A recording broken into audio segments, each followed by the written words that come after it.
Thank you, Jesus. You reign with power and majesty. You reign forevermore. You reign with power and majesty. You reign forevermore. You reign with power and majesty. You reign forevermore. You reign with power and majesty. You reign forevermore. Watawala kwa nguvu na uweza. Watawala milele. Watawala kwa nguvu na uweza. Watawala milele. Lift up your hand. Kwa nguvu na uweza. Watawala milele. Watawala kwa nguvu na uweza. Watawala milele. You reign with power and majesty.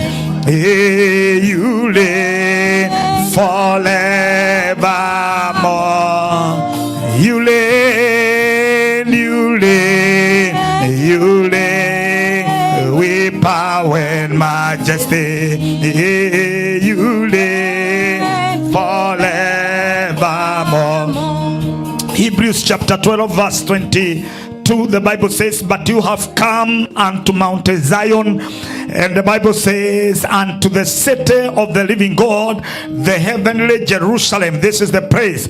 And to the innumerable company of angels, to the general assembly and church of the firstborn, which are written in heaven. If your name is written in heaven, say amen. Amen. And the Bible says, and to God the judge of all, and to the spirits of just men are made perfect. This is the place that God is making us perfect.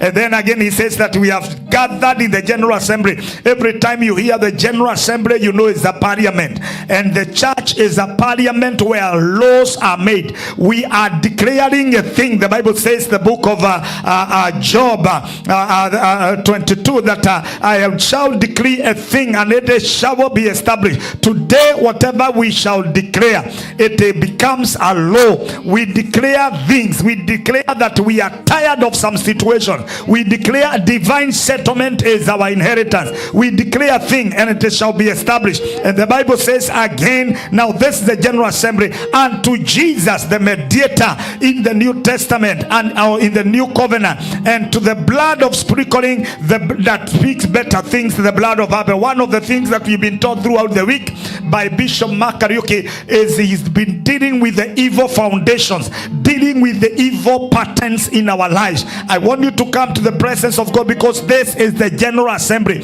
There are things you don't like in your life. In the book of Ezekiel 16:44, the Bible says, and this proverb, every time this proverb is spoken, will be spoken against you. As your mother was, so shall you become. Our blood has a way of speaking things from our foundation. They speak poverty, they speak limitations, they speak a lot of things, they speak sicknesses. But today we want to declare those foundations by the blood of the covenant. We want to declare in the name of Jesus the end of our misery, the end of our pain, the end of shame and disgrace. Lift up your head. If there is anything you don't want in your bloodline, come on, uproot it. The Bible says anything that was not planted by God shall be uprooted. Open up your mouth. I want to hear you.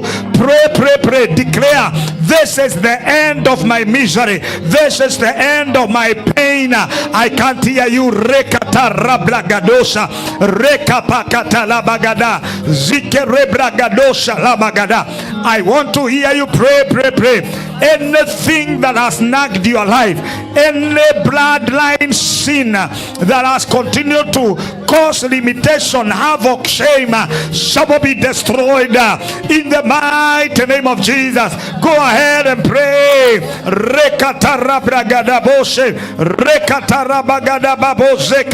In the name of Jesus. Upon Mount Zion we declare victory.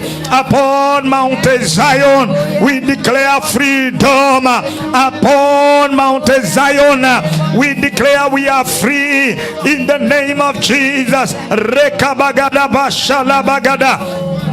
Rekatala, I can't hear you. Go ahead. Pray like you have never prayed. Declare, I am free. The evil foundations are destroyed. The Lord is taking charge. Rekabagada bosatalaba. Indalababo shebagada. In the mighty name of Jesus. Makatala bagadosha. Mighty God, we give you glory. In the name of Jesus, how we give you glory, how we give you praise.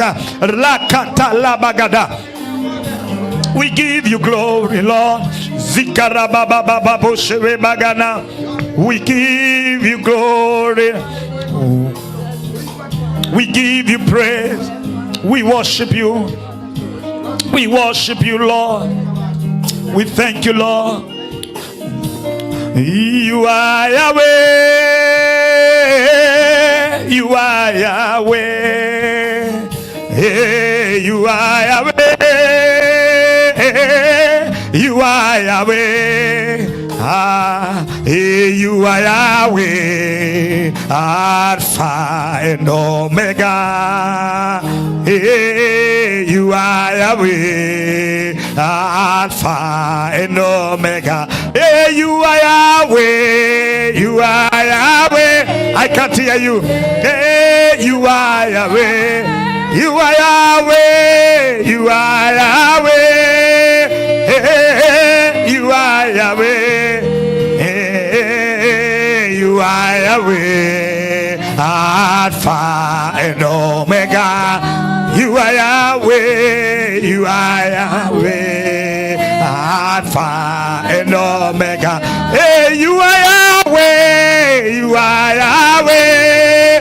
Hey, you are Yahweh, Yahweh, you are Yahweh. Hey, you are Yahweh. Hey, you are Yahweh, Alpha and Omega. Hey, you are Yahweh, Alpha and Omega.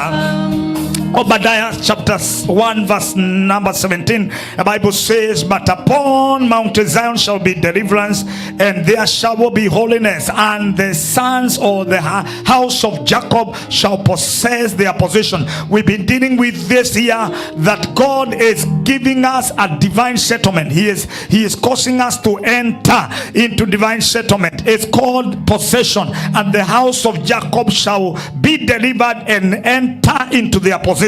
I want you to pray this time and this time around. There are things you've gone through, there are things you are struggling with. May God give you rest on every side. And I want you to pray, oh God, what you have promised to the house of Jacob, that I am connected to Israel. I pray for divine settlement this year.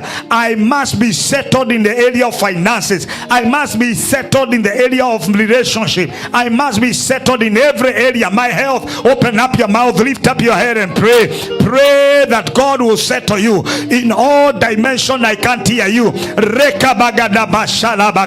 You came for this purpose, to be settled in every area. May the Lord settle you. May the Lord settle your case. May the Lord settle every area of your life. In the mighty name of Jesus. There will be deliverance, and the sons of Jacob shall enter into their possession. In the mighty name of Jesus. In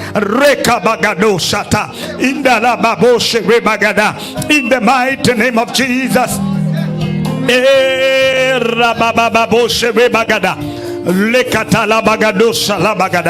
We give you praise. We worship you, Jesus. We give you glory.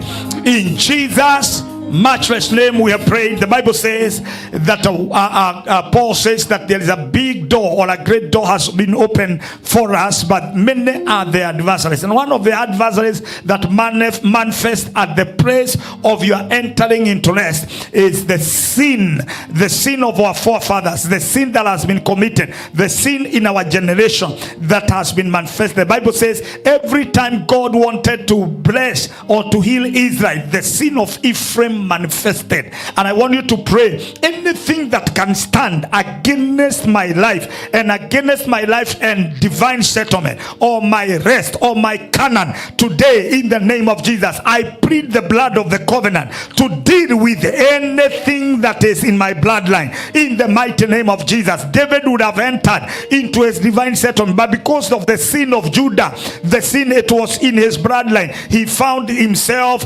soiling in the sin of his fathers. And I want you to pray in the name of Jesus. Nothing will terminate my destiny. Nothing that will terminate my covenant with God. Lift up your head and pray for a minute. If there is any sin you are struggling with, know that it is an enemy to your divine settlement. It is an enemy to your rest. It is an enemy to a place of your settlement. Come on, deal with it in the name of Jesus. At the foot of the cross, reka paradosha tabagadia in la losha talabagada. Father God, we declare every sin in our bloodline, every sin in our lives, lopa labagada, in the mighty name of Jesus. How we give you glory. Oh, rabababo shebe bagada. We give you glory, Lord, in the name of Jesus. In the mighty name of Jesus. We give you praise and honor in the name of Jesus. We love you, Lord. We worship you, let your majesty, in the mighty name of Jesus.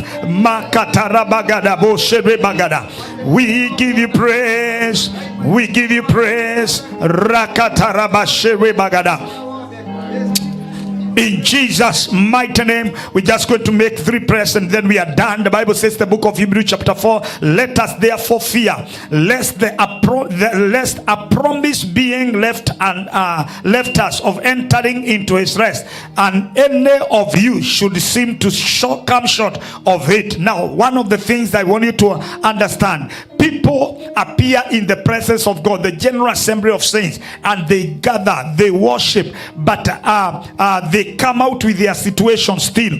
I want you to pray in the mighty name of Jesus. The Bible says that let us fear that no one among us will be left or will fall short of the rest that is a promise to us. And I want you to pray, oh God, I came to this altar today. I came with questions. I came with the situation. I came with the situation concerning my family, concerning my children, the dark era, the dark season over their lives, the dark season in my life. I want you to pray in the name of Jesus that today you are leaving every situation here settled in your life in Jesus' name. You pray that I am entering into my rest. I am living here settled. I am living here settled. So anything, I'm not living with anything on my shoulders. Any burden is lifted Spirit. Open up your mouth in Jesus' name. This is the reason you came. In the name of Jesus, don't allow yourself leaving this altar without an answer to every question you have, to every prayer you have. I can't hear you. Rekata rabragadosha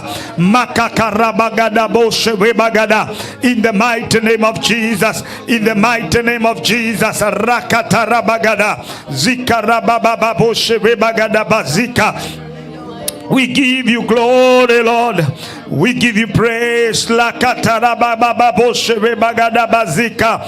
Reka bagada baba boshe bagala baba bosha la bagada. In the name of Jesus. Lekatara baba bosha la bagada bazika. Lekatala bagada mashanda. In the name of Jesus. Rekatara baba baba boshe bagada bazika. Mighty God, mighty God, mighty God. Zekarabrada boshe la bagada baza. Lekatara bagada mazika. We give you praise. We give you praise. We worship you, Lord. We magnify your name. Thank you for the entering into our rest. In the name of Jesus, we give you praise. We give you glory. Thank you for the blood that defends us. Thank you for the blood that defends us. Thank you for the blood that defends us. Thank you for the blood that defends us. Thank you for the blood that defends us. In the mighty name of Jesus. Lekatala bagadabash. Makatala bagada mashana. Leketere brada babosha la bagada. In Jesus' mighty name we have prayed. I want us to pray, and I'm going to read a scripture for us in the book of Isaiah 25 verse 6. And the Bible says, and on this mountain shall the Lord of hosts make unto all people a feast of fats. Today there is a buffet for you. Your amen has a problem. I say there is a buffet for you. Amen. And then he says, a feast of wines on the lees, of fat things, full of marrow. You are leaving this altar, being fat, being refreshed. Your amen has a problem. Amen. Declare, I am leaving this altar having fully filled in the name of Jesus. And upon this mountain, verse 7, the Bible says, he will destroy on this mountain the face of the covering over all people and the veil that is spread all over the nation. What God is going to do is to deal with limitations, the evil covering over your lives that is causing a lot of havoc in your life. And the Bible says he will swallow up death in victory. Makataraba. And he will wipe away your tears from off the faces, and the rebuke of his people shall he take away from all of the earth. For the Lord has spoken. Are you going through some disgrace or shame? Today you have come on this mountain, and I pray may every shame be rolled away, disgrace rolled away. Come on, pray. Evil premature death rolled away in the mighty name of Jesus. Anything that can discourage your family rolled away. Open up your mouth and pray for a minute. In the name of Jesus, declare, I have come on the mountain of the Lord. Illa bagada bashata la bagada. We have come unto the mountain of the Lord, and I declare shame is rolled away, pain is rolled away in the name of Jesus. I am not going to struggle again. Limitation has been lifted in the mighty name of Jesus. Go ahead and pray. Prataka satala bagada bashala bagada. Are you praying like you have never prayed? Zikarabra gadoshe bagada. In the name of Jesus, we give you praise. We give you glory. We worship you, mighty King. We worship you, Jesus. We honor you, Lord. We adore you, King of glory.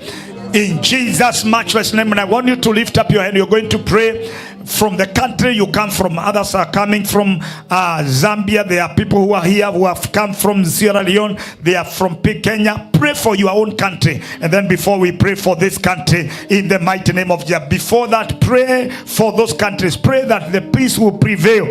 Pray that the government in that country, God will give them wisdom in the name of Jesus to make the right decision in the name of Jesus, and they will have the mind of the citizens in the name of Jesus. And any demonic manipulation in those countries through the leadership, we declare today in Jesus' name, the Lord cut off the hand of the evil in the name of Jesus. There will be no destruction. Come on, even those who have come from Tanzania where there is chaos, come on, lift up your head and pray for the countries. Pray for this country. Pray for the peace in the name of Jesus. Pray for the leadership. I can't hear you. I want to hear you praying. Ramazakatala bagada, Rika bagado shede bagada. We give you praise. We give you glory. We worship you, mighty King. We declare there is none else like you, Lord. Zakarabrada boshebe bagada. In the name of Jesus, how we love you, Lord. How we love you, Jesus. How we worship you, mighty King. How we declare that, God, there is none else like you, Lord. We pray for the countries we come from. We pray for the United States of America. We pray in the name of Jesus. Reka bagada bashara bagada. In the name of Jesus. Oh, rababa boshere bagadamas. Leketere brada baba boshere. Lekatala bagada mazika. We give you glory. We give you praise. Oh, we give you glory. We give you praise. In Jesus' matchless name.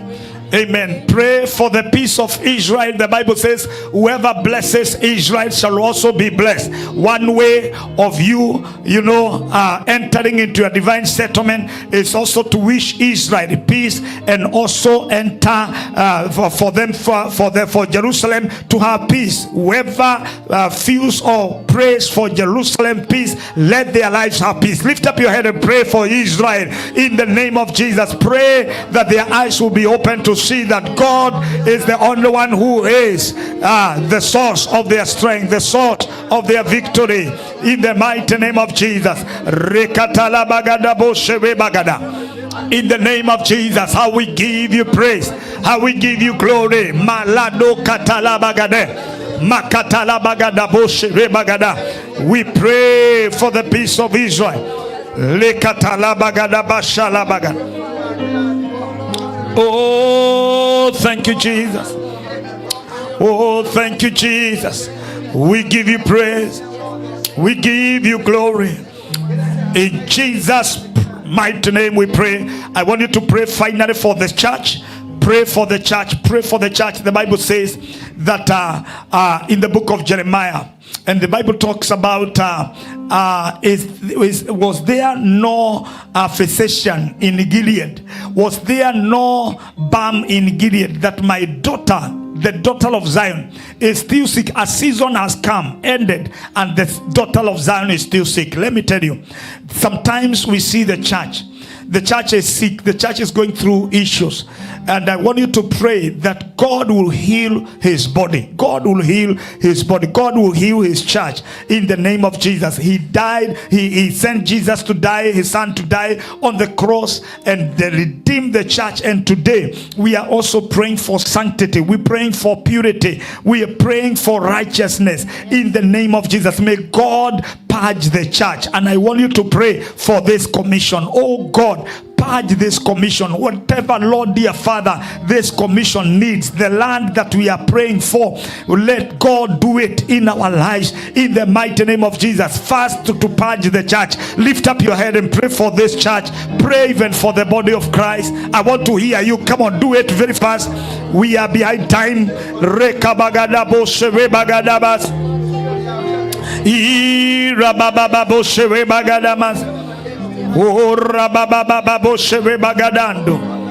Thank you, Jesus. Thank you, Jesus. Makatala bagada boshe banda. Oh, thank you, Lord. We give you praise. Oh, thank you, Jesus. Oh, thank you, Jesus. Rikatala bagada baba boshebe bagada. Oh, we give you praise. Oh, we give you praise. Mfalme mwema, mwaminifu, Baba muweza yote, una nguvu, haushindwi, pokea utukufu. Falme mwema, falme mwema, mwaminifu, Baba muweza yote, una nguvu, haushindwi, pokea utukufu. Twakupa heshima na sifa zote, wewe Mungu umetukuka. Twakupa heshima na sifa zote, wewe Mungu umetukuka. Mtakatifu, mtakatifu, Bwana wa majeshi, dunia yote imejawa na utukufu wako. Mtakatifu, mtakatifu.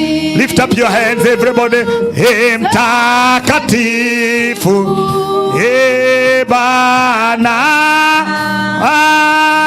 wa majeshi, dunia yote imejawa na utukufu wako.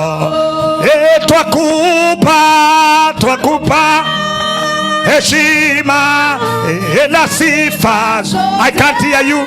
Ewe Mungu umetukuka.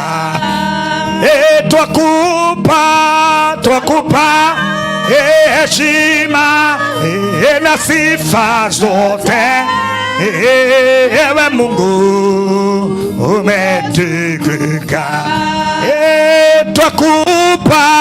Twakupa heshima na sifa zote, ewe Mungu umetukuka. I want you to hold your hands and tumalize kipindi hicho, and I will request Elder Giles to come and just take the microphone. You're going to end that session with one prayer in the name of Jesus. Praise Jesus. Father, we thank you, we praise you, we glorify your name. Thank you, Jesus. Thank you, Jesus. Thank you that you are not on the cross. You are seated in high next to our Father in the name of Jesus.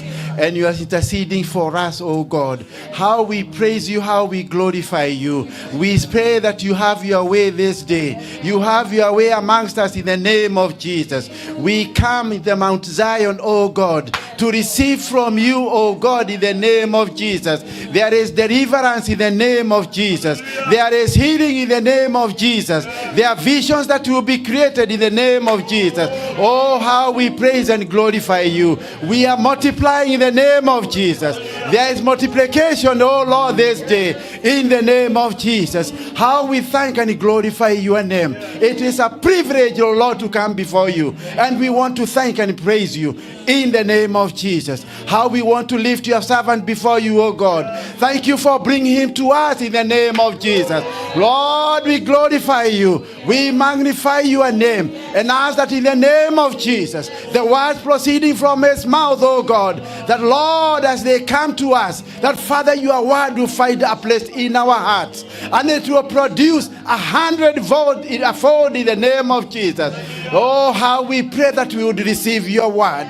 Lord, King of glory, in the name of Jesus, he comes to bless us. He comes to command a blessing from heaven, and we want to receive from you in the name of Jesus. Father, thank you that there are ministries being created even this time, oh God, in the name of Jesus. Father, heaven will never be the same. Lord, eternity will never be the same because of this weekend, oh God. How we pray that you are going to multiply us in the name of Jesus. There are people that, Lord, are going to have their names written in the book of life because of this weekend in the name of Jesus. Oh, how we thank you and we praise you. We glorify your name. Father, have your way. Have your way in the name of Jesus. Oh, have your way in the name of Jesus. Cleanse our hearts, oh God, that we may receive from you. Oh, how we pray that we would decrease, that Lord, as you increase. We thank and we praise you. We glorify your name. Thank you, our Father, in the name of Jesus. May you be glorified. Let's honor him by a clap of offering. Oh, yes. It's because he is a good God. We thank, we praise you in Jesus' name. Thank you, Elder. God bless you. Come on, put your hands together. We celebrate the King of Kings again. Amen. Amen. Are you sitting? Are you beside someone who is smiling? Look at them. If they are smiling, let them show you the teeth. If they don't show you the teeth, unahama, unakuja kwa hiyo kiti ya mbele. In Jesus' name, amen and amen, amen and amen. Let's do praise. Let's do a little bit of praise, very very fast, and then Pastor Ruth and Elder Charles, please, kama mnaweza saidia tuletewe communion hapa very very fast. Communion iletwe pia, and then let's do the praise. Amen. I want to, you have not hugged everybody who is here. I want everybody just to hug everybody who is here very very very fast. And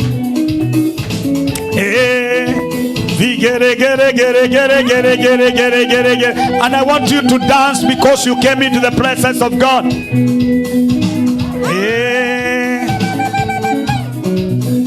Alpha, Omega, you are worthy of my praises today. Alpha, Omega, you are worthy of my praises. I can't hear you. Alpha, Omega, you are worthy of my praises today. Alpha, Omega, you are worthy. Makofi shangwe na vigeregere. Alpha, Omega, you are worthy of my praises today. Omega, you are worthy of my praises. I can't hear you. Alpha, Omega, you are worthy of my praises today. Alpha, Omega, you are worthy of my praise. Inua mikono, inua.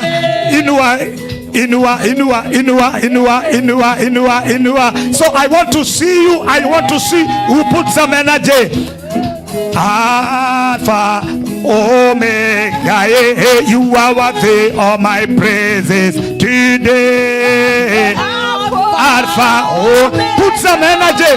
You are worthy of my praises today. Alpha, Omega, you are worthy of my praises today. Alpha, Omega, you are worthy of my praises today. Receive my praise, oh Lord. Receive my praise, oh Lord.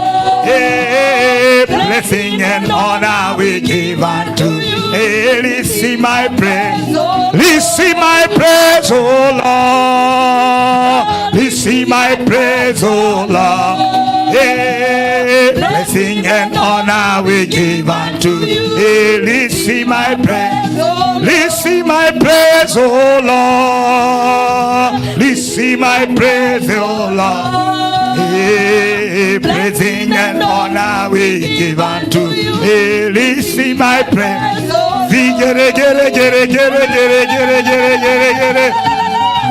Yes. Makofi, inua mikono, inua. Haya makofi ya juu. Sifu Bwana, sifu Bwana ya maajabu. Sifu Bwana, sifu Bwana amefanya maajabu. Tukuza Bwana, tukuza Bwana amefanya maajabu. Inua Bwana, inua Bwana amefanya maajabu. Inua Bwana, inua Bwana fanya maajabu. Lift up your hand and celebrate. Amen, amen.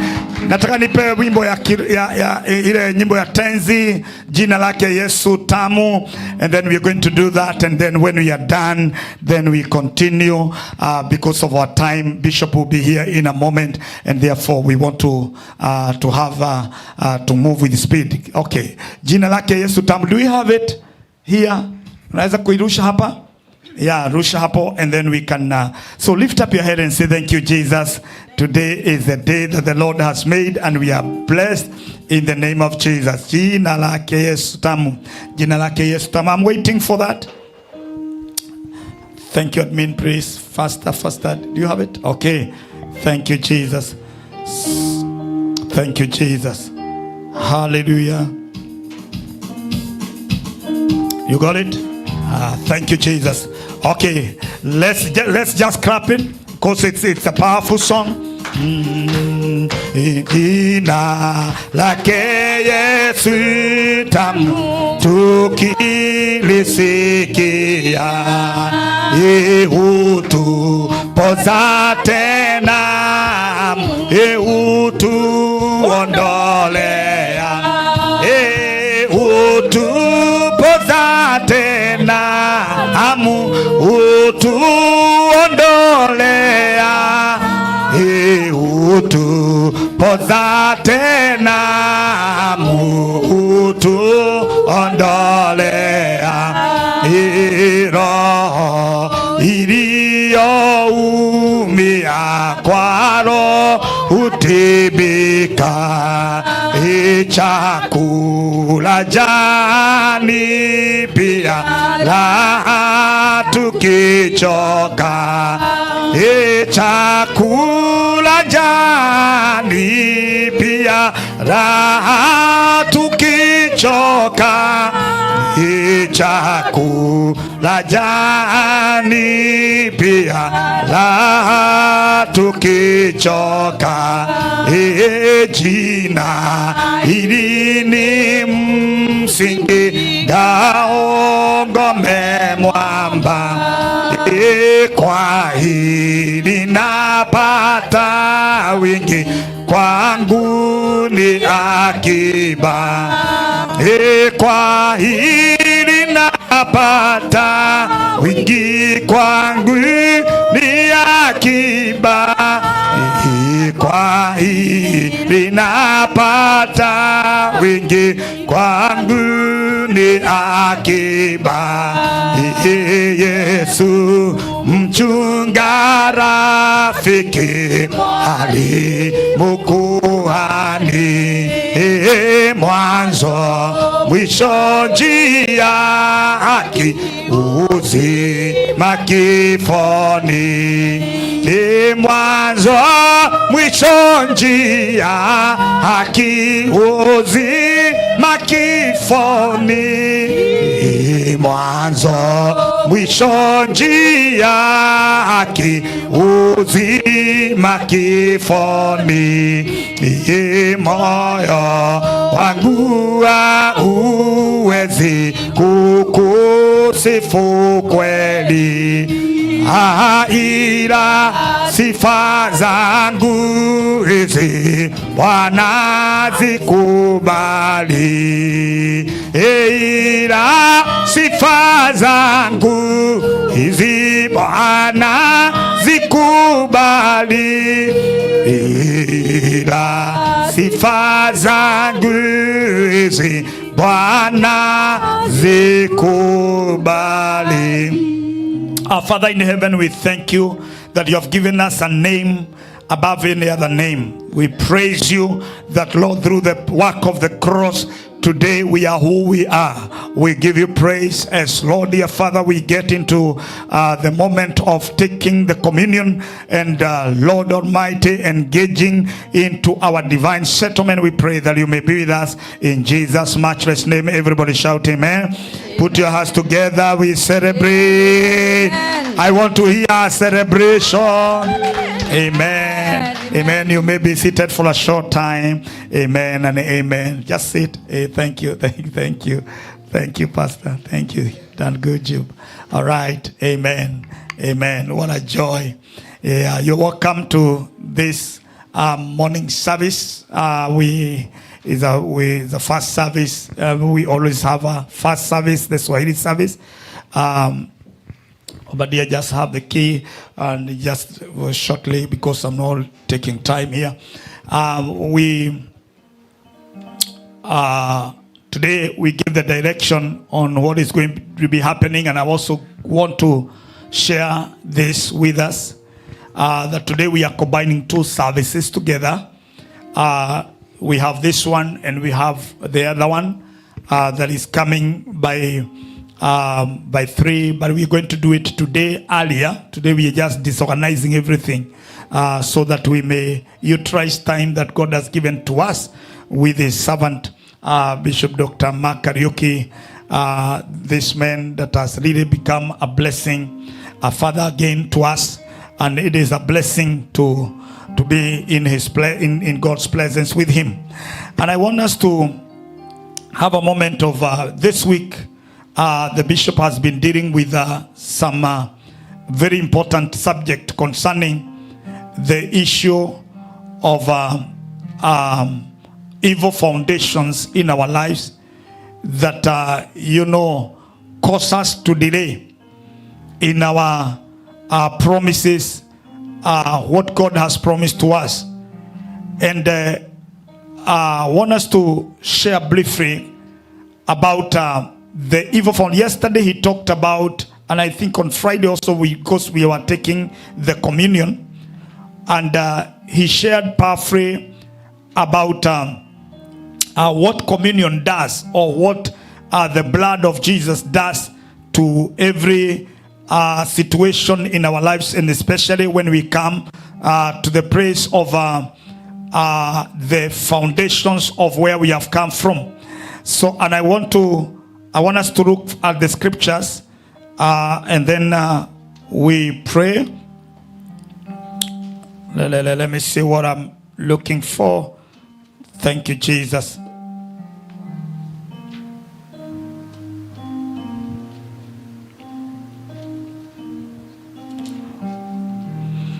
Thank you, Jesus. So, let me be given Jeremiah chapter.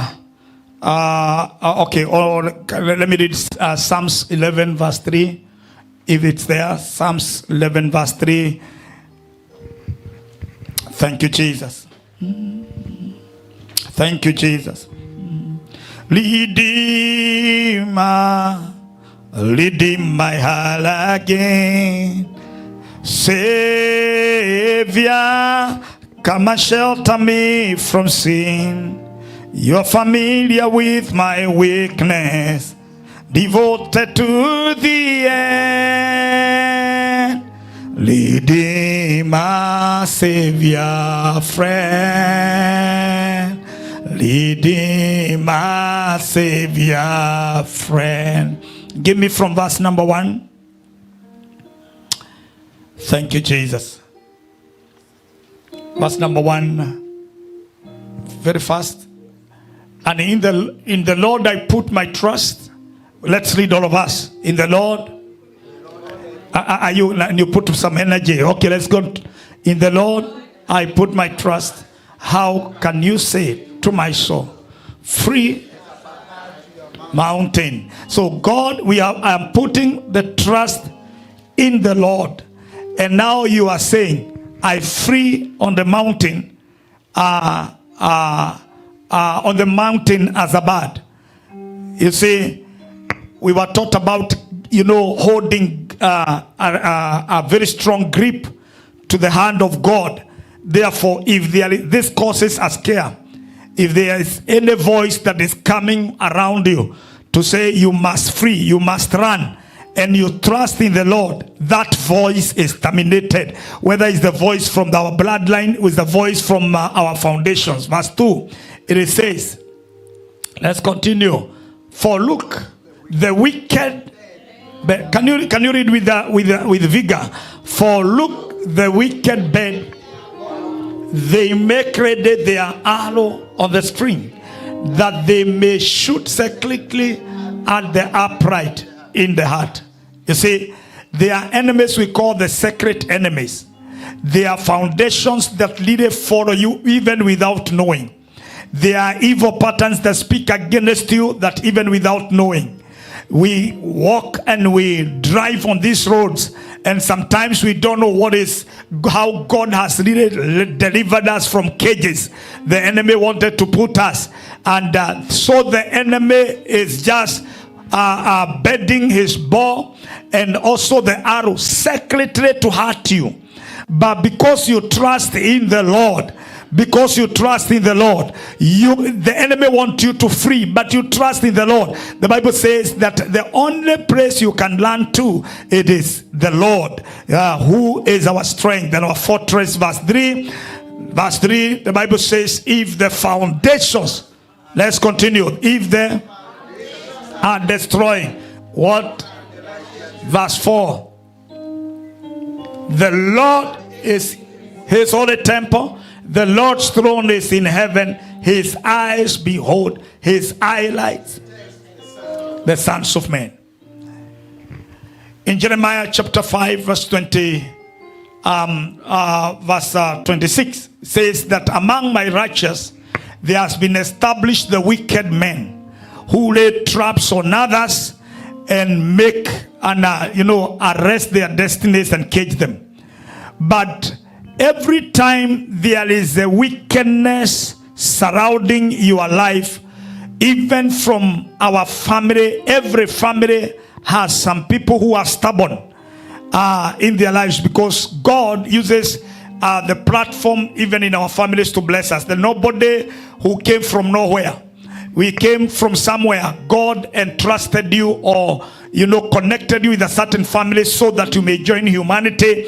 You must come from somewhere. But those foundations in our family, because of our forefathers, whatever they found, whatever they laced their hearts to, it can affect us. Even today, there are manifestation of some uncles who don't wish well to your family, who don't wish well about you. Even our aunties, some aunties who are crazy. Even our grandmothers who are crazy, and they are in our bloodline.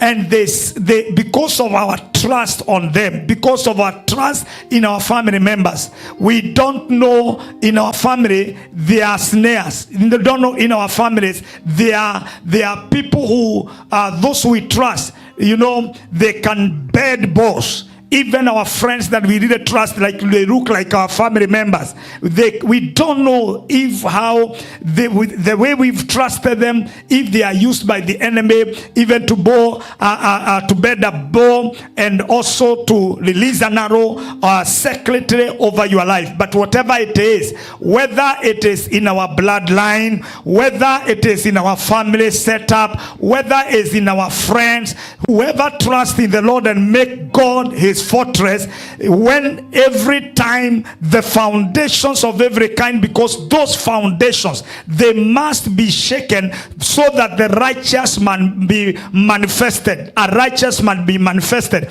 The book of Romans, the Bible says that and this generation is eagerly waiting for the manifestations of the sons, for the manifestation. So because of the evil foundations, and because you are surrounded, like what the Bible says, the book of Nahum, that Nineveh, you are surrounded by people in your family, you are surrounded by evil foundations in your family, you are surrounded by other by people outside your family, and all of them the enemy can use the men and the women to destroy your life and to cause havoc and limitation in your life. But any voice that is coming from all these details, they are meant to cage you and to cause an evil covering that you will never manifest.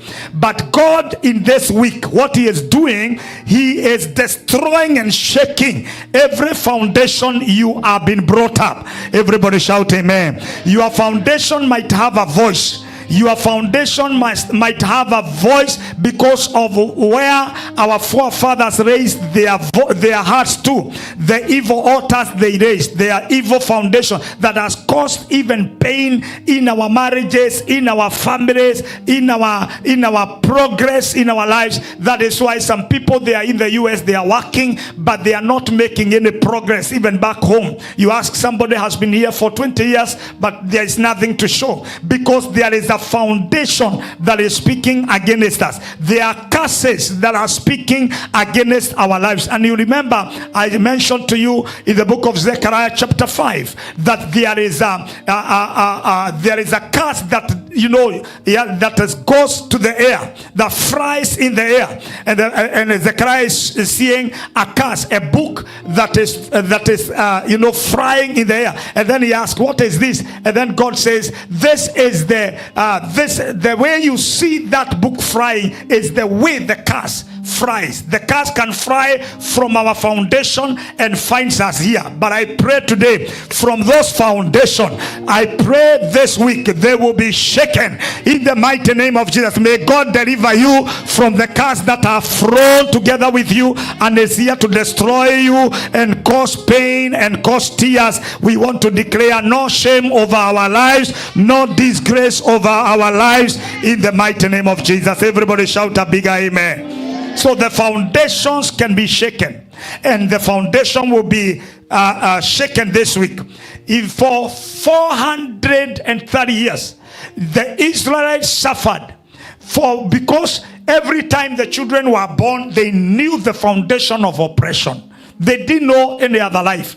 Even if you took them anywhere and gave them some candies and celebrate with them, they see like it's a dream to them. They are not used to that life. They are used to the life of oppression. And the Egyptians thought that this foundation of oppression will remain forever. But there is a time when God, the Bible says, as they cried to God, they didn't know. Those who knew, they had the idea, the fathers who knew and had an idea that there was God of our fathers who declared a thing, who declared what is going to happen. They continued to pray and trusted God that this foundation has an end, has an expiry date. And I want to declare that foundation in your family has an expired date. And today, because we have come to the mountain of the Lord, the Mount Zion, where we have gathered in the general assembly of saints, I pray, may that foundation that has caused a lot of pain, a lot of limitation, a lot of disgrace, a lot of poverty, even when you are in the US, you are not building your life. Today, may God disconnect you from that evil foundation. May that foundation be terminated from your life, and your amen must be bigger in the name of Jesus. And we declare today that what was declared here, especially last night, it was very powerful. He declared a lot of things concerning our foundation. So we are attacking, we are purging our foundation. And there must be someone. The Bible says, and God heard their cry. And then he said, I have heard their cry, and I have come to deliver them. So when God is coming to deliver them, he did come himself. The Bible says he packaged himself in a man. He packaged himself in a man called Moses. He packaged himself in a man called Moses. Let me tell you, God has packaged himself in a man called Bishop Dr.Mark Kariuki this week. I can't hear you. And the Bible says, by the appearance now, when Moses appeared in Egypt, by the appearance of a prophet, Israel were delivered from their evil foundations. They were delivered from their oppression. I pray today, we did not just come to the service, we came with an intention. Did you come with an intention? Let your oppression come to an end. Let your disgrace come to an end. Let anything you have gone through in your family come to an end. In the name of Jesus. There is a place whereby you need to come to a place, say, enough is enough. Enough is enough of this situation. Enough is enough of this of sicknesses in our family, divorces in our family, separations, pain, sicknesses that are killing everybody. The enough is enough. We are not going to bury another one. We are not going to bury another. You declare cancer is terminated from your family. Everybody say amen. And so when you come to that place where you say enough is enough, this is where God starts. And today I believe we came with an intention to say, my life, like he has declared, my life can never be the same again. And I want to say, even those who did not attend during this week, your life will never be the same again. Everybody lift up your head and say, thank you, Jesus. So by the appearance of the prophet, Israel were delivered. And today I believe that God is going to cause these foundations to come to an end by dealing with them through the communion. And today, as we partake of this communion, we are taking with revelation. Everybody say revelation. Remember on Friday, Bishop shared about that you did not discern the body.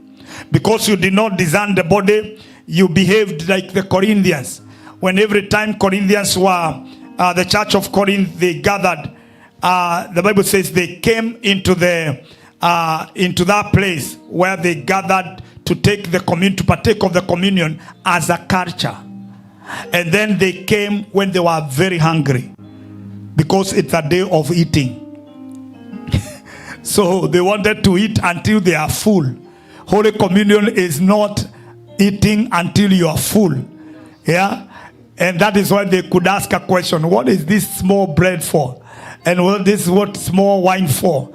Let me tell you. That's what you see if you take it with revelation and declare, this is the blood of the covenant, and this is the body of Christ as it comes into my body.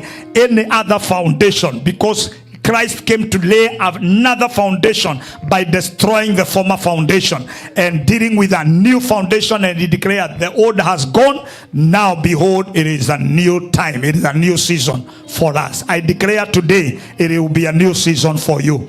You are entering into divine settlement, the end of the year, with victory. Everybody shout amen. Amen. And so in the book of Leviticus, it talks about that the altar of sacrifice, it is a place where God has laid himself, has laid a sacrifice for us, and that is the place where we are dealing with every evil foundations. And therefore, let me show you something, and then we pray about the history of some people, what they went through from human race, Adam and Eve. We know Adam's and Eve transaction with the devil, established humanity on the foundation of doom and gloom. You know, in those days, when you see the way now that generation is coming now from Adam, there was darkness because he laid a bad foundation of sin that opened a door for darkness to the humanity, and that is why we have suffered. But I pray today we are going to do like what we did. If your family have suffered, if your family have gone through limitation, shame, and everything you have gone through, there is a man called Zechariah and his wife Elizabeth. They said when John was born, the people came to give him a name.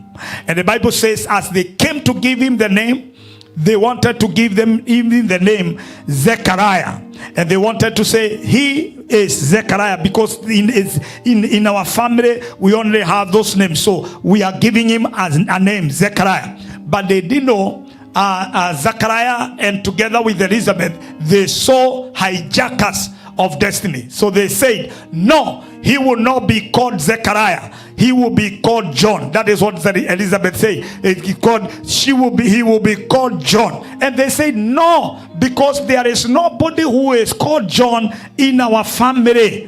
There is nobody who is called John in our family. Karibu Reverend, Karibu, you're welcome, sir.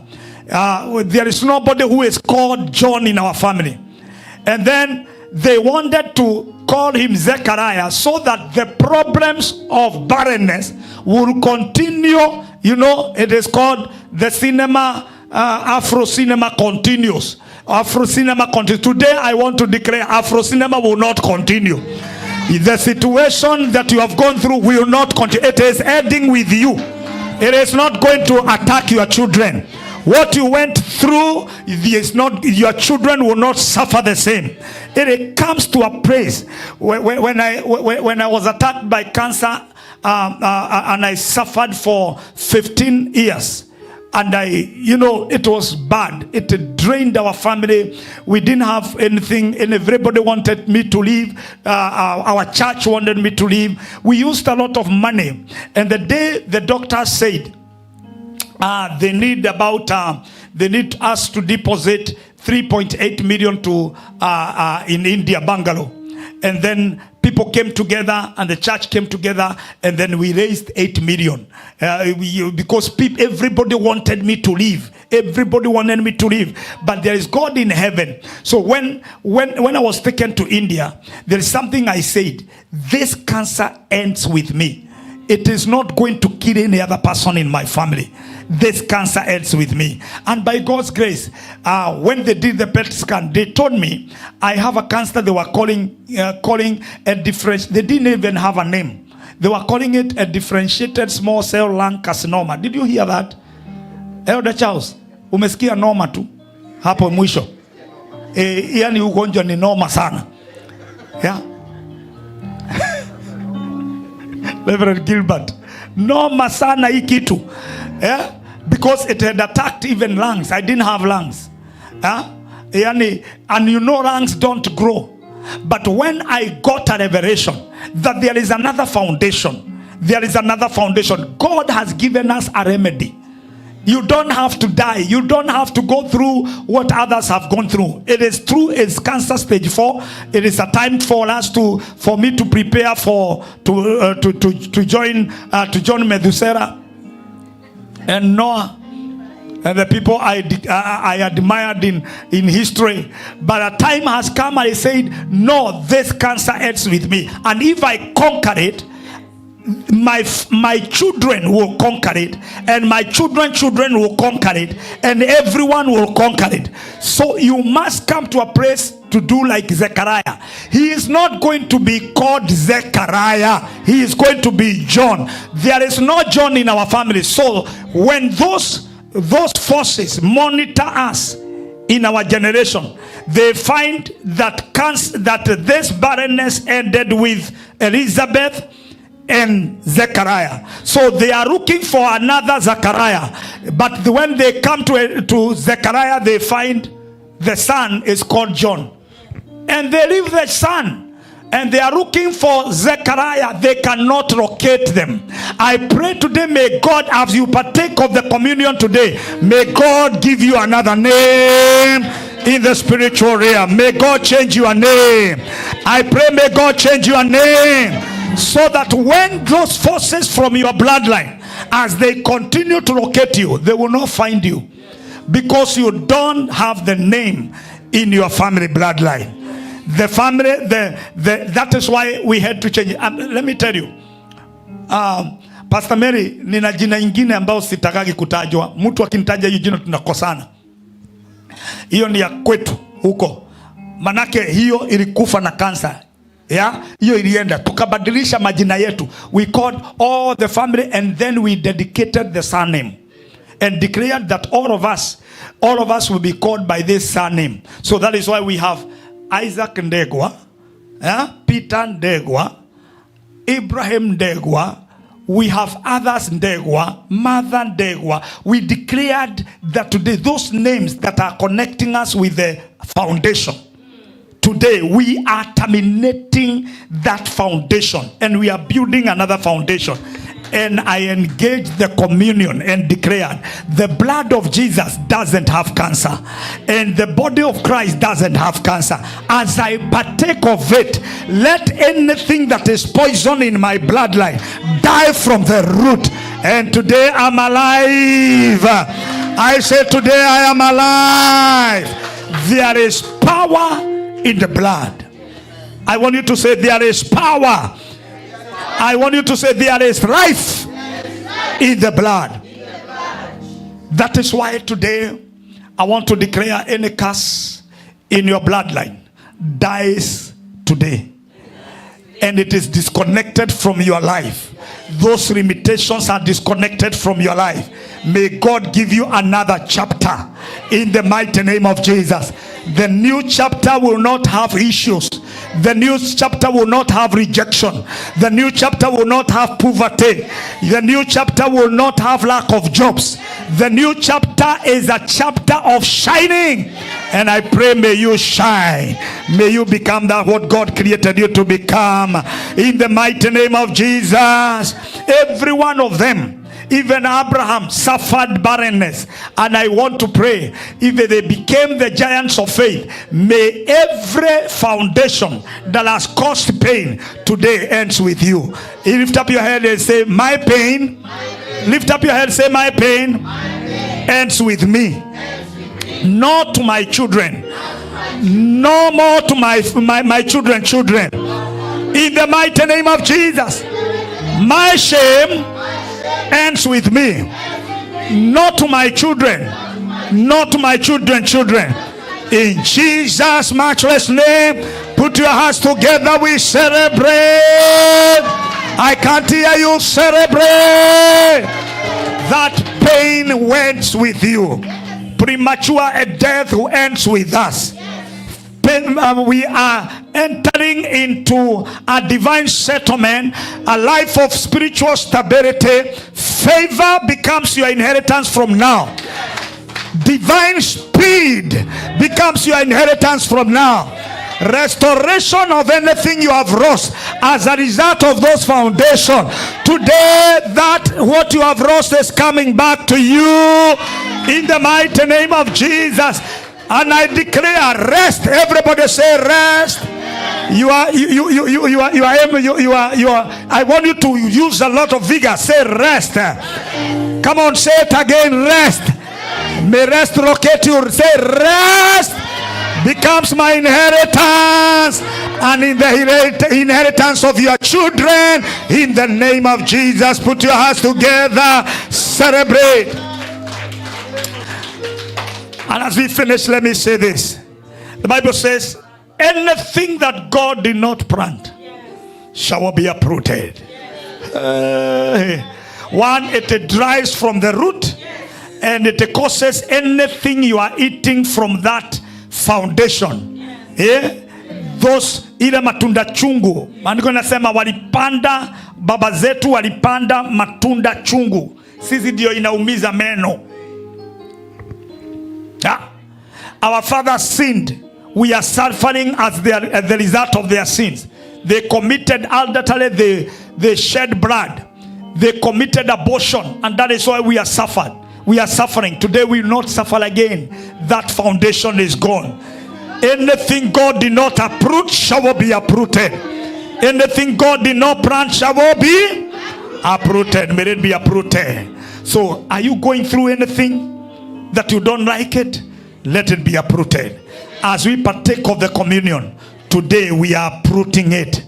And that foundation that is evil, that is wicked, today God is giving you another new foundation. And the Bible says we are also dealing with the evil patterns. Say, everybody say evil patterns.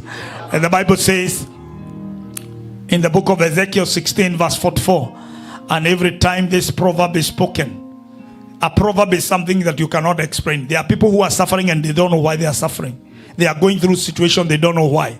And the Bible says that as every time this proverb is spoken, will be spoken against you. As your mother was, so shall you become. I refuse. Say, I refuse.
drink the cup, you proclaim the Lord's death until he comes. One of the things that communion does in our lives is to make us to remember where we have come from and the battles God has fought for us.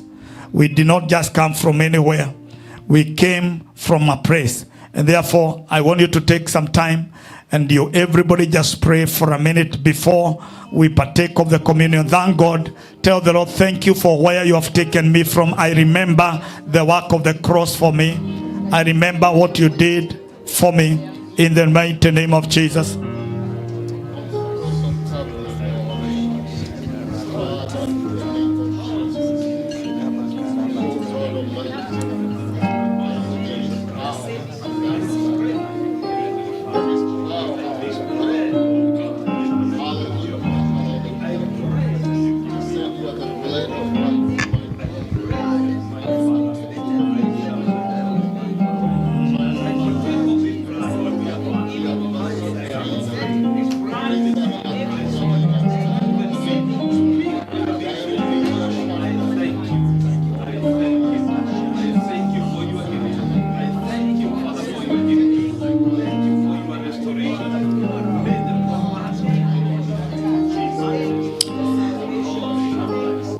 Whoever therefore takes, eats the bread or drinks the cup of the Lord in the unworthy manner will be guilty concerning the body and the blood of the Lord.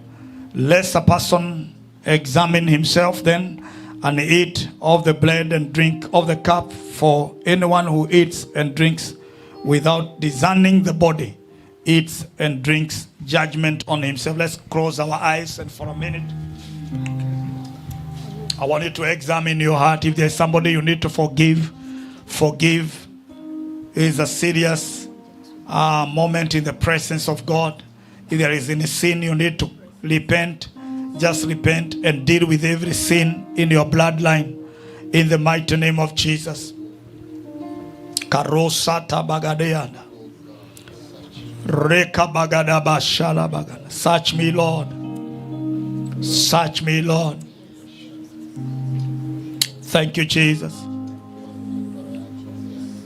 Thank you, Lord.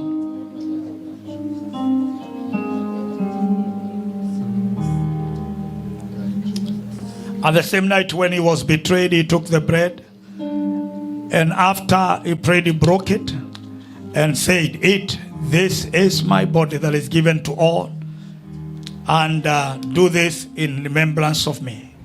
Mighty God, we give you praise for the work of the cross that was done for us. You packaged yourself in your Son. He came on earth and then he was crucified. He died on the cross for us. Today we are free. Today we can worship you. He destroyed the enmity that was between us and you. And we thank you for the work of the cross. We thank you for Jesus dying on the cross for us. We appreciate you. Today, as we partake of this bread, it is no longer bread. This is the body of Christ. And I dedicate it to you, Lord. And Lord, dear Father, declare that God Almighty, as your people partake of it, let their lives be transformed. Let the evil foundation be destroyed. In the mighty name of Jesus, let anything speaking against their lives today be dealt with and terminated. We thank you and we worship you in the name of the Father, the Son, and the Holy Spirit. We pray. Amen. And in the same manner, he took the cup. And then after the supper, then he said, "Take this cup, drink from it, because this is my blood, the blood of covenant. Do this every time because of my remembrance." Father, we thank you. We thank you because of this cup. In it there is juice. In this, Lord, dear Father, there is wine. We want to declare today, this is no longer juice. This is the blood of Jesus Christ that was shed on Calvary. We declare that every ingredient, every virtues that, Lord, that are in the blood of Jesus, let those virtues come into this wine, into this juice. And Lord, we pray as we partake of it, we are partaking it, Lord, dealing with every evil covenants, every evil curses, every generational curses, in the mighty name of Jesus. Every words of men and their predictions, we want to declare they are terminated away from us, in the mighty name of Jesus. We thank you, Lord, and dedicate, Lord, dear Father, the blood into your presence. In the name of the Father, the Son, and the Holy Spirit, we have prayed. Amen. So I will request, let's elders do this just a little bit, and I request Reverend Joseph, you just serve us, and then from there, then just serve us. Kama siyo damu yako Yesu, kama siyo damu yako Yesu, kama siyo damu yako Yesu, all the pastors and elders, msamaha mama kama kama siyo damu yako Yesu, kama siyo damu yako Yesu, kama siyo damu yako Yesu, uponyaji ningepata wapi? Kama siyo damu yako Yesu, kama siyo damu yako Yesu, kama siyo damu yako Yesu, ukombozi ningepata wapi? Kama siyo damu yako Yesu, kama siyo damu yako Yesu, kama siyo damu yako Yesu, na uhuru ningepata wapi? Kama siyo damu yako Yesu, kama siyo damu yako Yesu, kama siyo damu yako Yesu, msamaha ningepata wapi? Let's close our eyes. Lekatara bagala bashala bagana. Rekatala bagada bababushwe bagadama. I want you to speak in tongues if you can. Reketere brede boshwe. Reketere brada bababushwe. Reketere brada bababushwe. Reketere brada bababa reketema.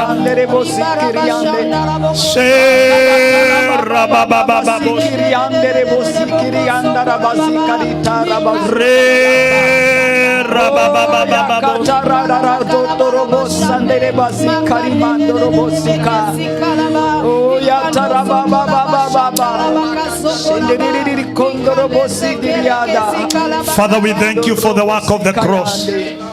We thank you, Lord, dear Father, because this you did to deliver us. Yes, Lord. And we declare today as we partake it, it's not just a culture. Yes, Lord. But Lord, we are destroying every evil altars in our lives. Yes, Lord. And we shall be free and our joy will be restored. Yes, Lord. In the name of the Father, the Son, and the Holy Spirit, as we are one body, let's take it as one body. Amen. In the name of the Father, the Son, and the Holy Spirit, let's take the bread together.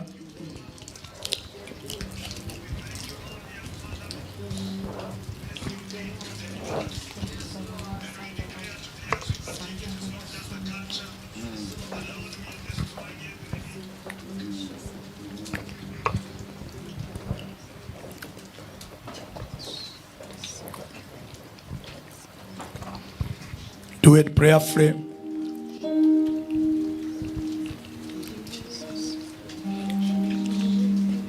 Thank you for the blood that was shed on Calvary. The blood that heals us. I pray, Lord, as we partake of this cup, I command cancer to die from the root. In the name of Jesus. I command limitation to be uprooted in the name of Jesus. Jesus.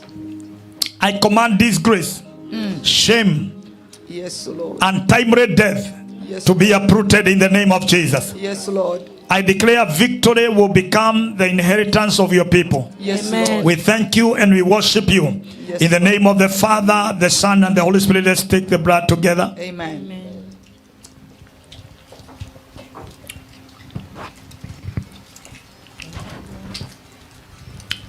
Amen. Now lift up your head and thank God because of grace. Thank you for the protection.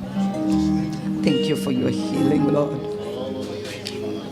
Thank you for your power that is working through your body, that is working through our lives. It is important because our bishop have come.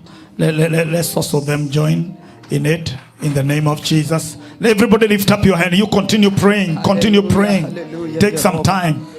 Are you praying? Lift up your both hands. Both hands up. I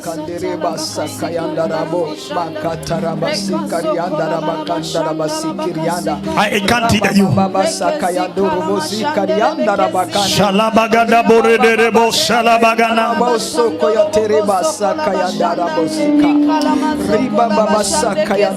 Renda la mama mama babo shrebagada mana. Declare your glory.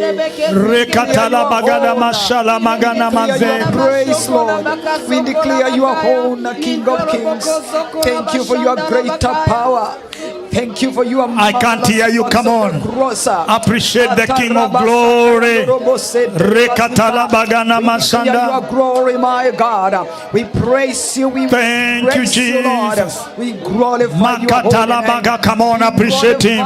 Oh God. Appreciate We the King of glorify, Glory. oh dear Master. Lekatala We bagada. Every glorify evil you. foundation is destroyed. Freedom becomes our inheritance in the mighty name of Jesus. Rekatala bagala mashala magana. We declare your praise, give you my praise. God. We declare your glory, my Lord. Let your presence overtake us, Lord. Mashala In the magana. mighty name of Jesus. Thank you, Father. We bless Oh, you. rababababo shebe bagana mas.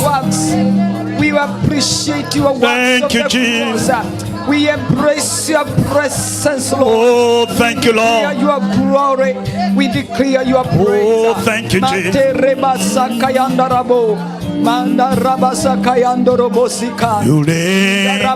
You reign with power and majesty. Ah, you reign forevermore. You reign, you reign, you reign with power and majesty. You reign forevermore. You reign, you reign, you reign with power and majesty. You reign forevermore. You reign, you reign, you reign with power and majesty. You reign. Lift up your hands. Watawala, watawala, kwa nguvu na uweza. Watawala milele.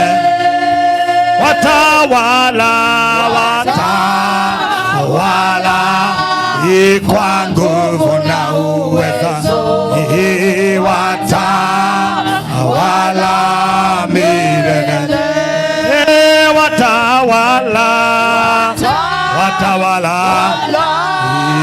kwa nguvu na uwezo.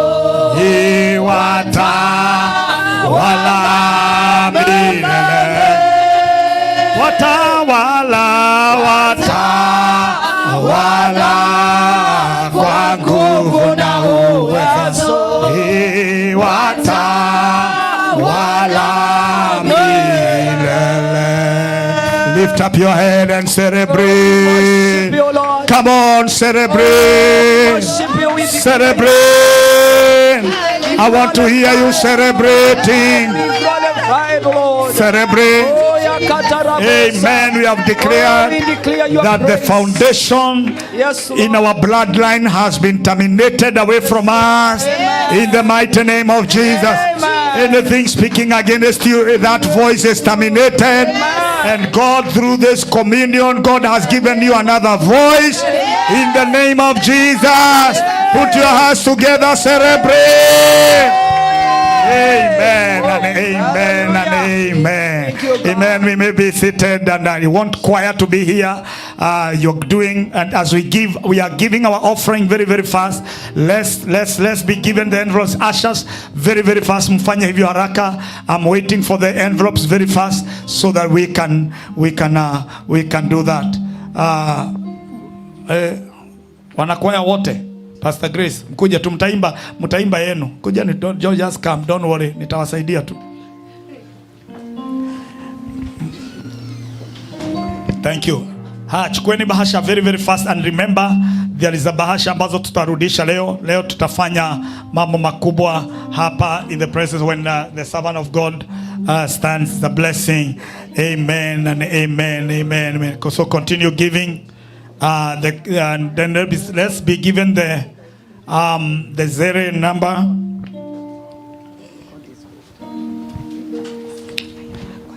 Katika shamba lake.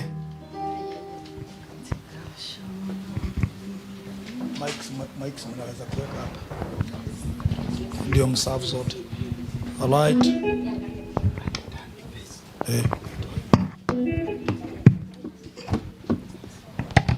All right, okay.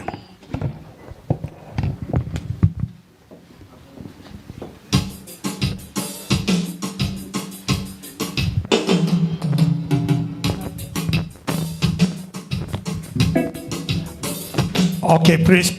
Watu waendelee, bado sijui zele haijawekwa hapa. Cast it here so that everything as they sing, then we are going to, let me make a prayer and then you're going to bring it. And those who have their tithe, then you prepare, we're going to give it afterwards. Father God, we thank you as we give, Lord, we are giving with revelation. Lord, today we are raising an altar again. Every giving is raising an altar to deal with every voices that comes from our bloodline in the mighty name of Jesus. And we are spicing our offering, Lord, dear Father, has been taught, Lord, and giving the best to the glory of God. And we thank you, Father, because every poverty is destroyed, everything, every lack is no more, debts are settled. We thank you for your blessings in the name of the Father, the Son, and the Holy Spirit. Everybody shout amen. Amen. So let's choir endelee, alafu tunaendelea tukitoa hapo in Jesus name. Pastor Jude. Don't worry.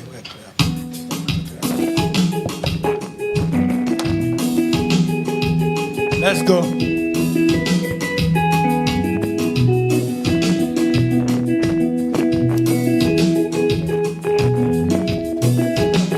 Let's continue giving.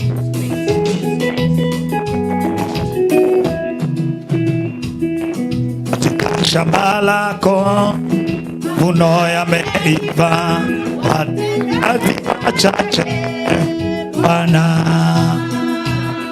Katika shamba lako mavuno yameiva, watenda kazi wachache.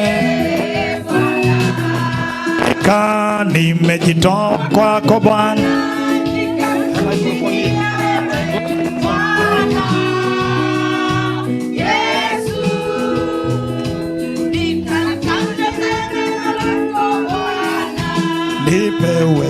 Nipe uwezo wako wewe. Nipe uwezo. Hakika nimejitoa kwako Bwana, nikakutumikie wewe Bwana Yesu, nikalitangaze neno. Nipe uwezo. nipe uwezo.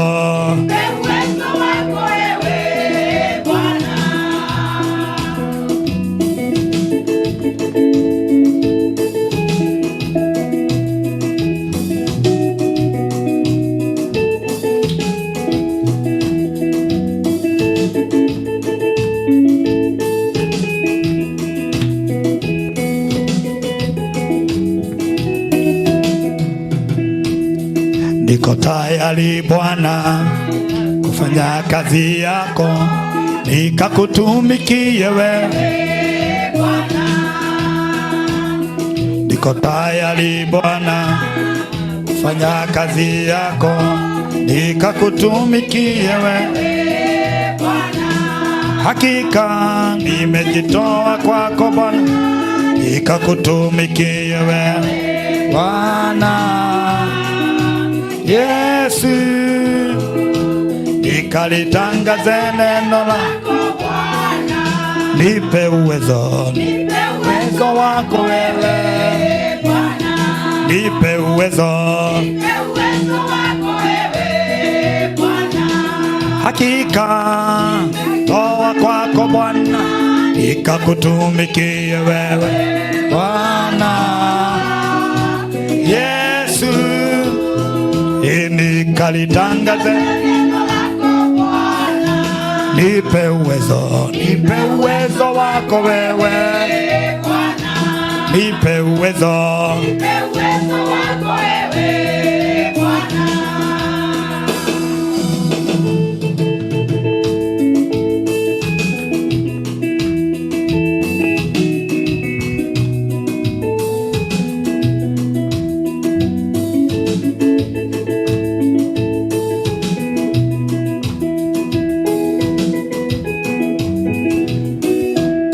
Hakika nimejitoa kwako Bwana, nikakutumikie wewe Bwana.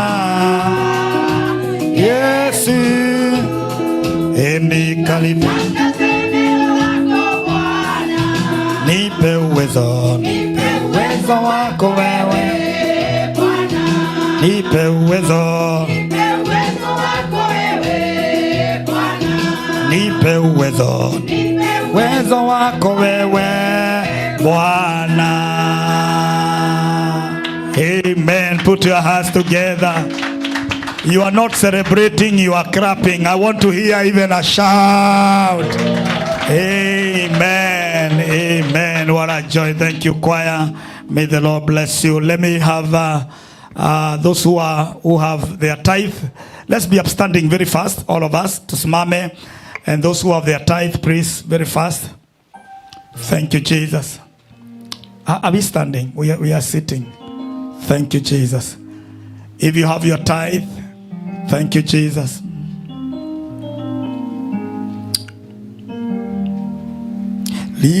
Receive this living sacrifice.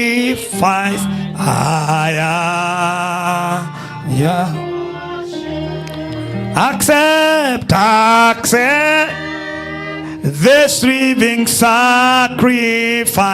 I am your worship. I have more than a song. Today I brought myself.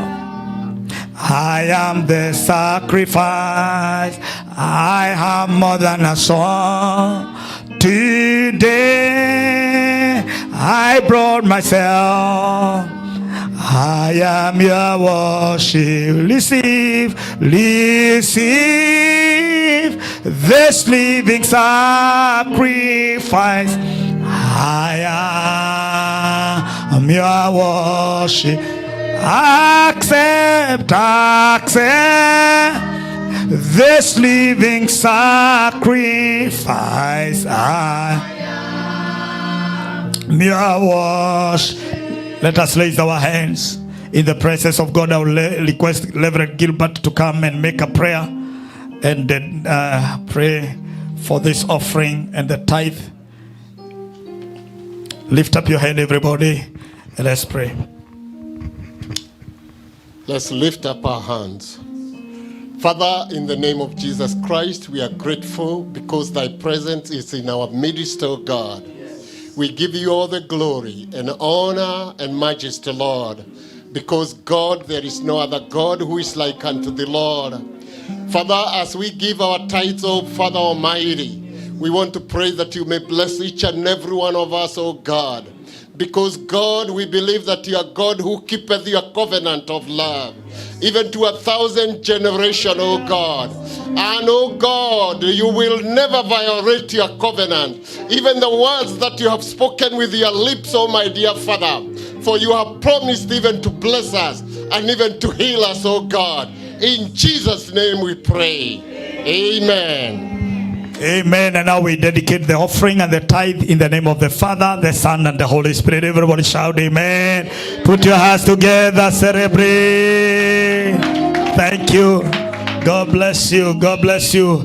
Amen. How many have been blessed today? Lift up your head and say thank you, Jesus. Amen and amen. We want to request praise and worship to be here very fast, very fast. Tusimame wote. I don't want to take more time because I want to bring the man of God to us. Are you standing? Hey. Si tusimame, and I want you to look at your neighbor. If they are still smiling, it means you are a good neighbor. If they are still smiling and you are sitting beside them, you are still beside them. Amen and amen. If they are smiling, hug them.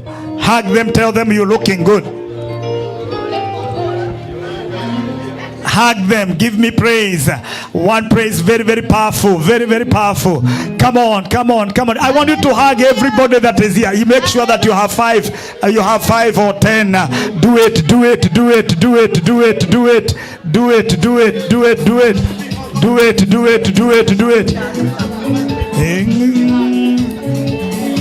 Hallelujah. Get it. I can't hear you.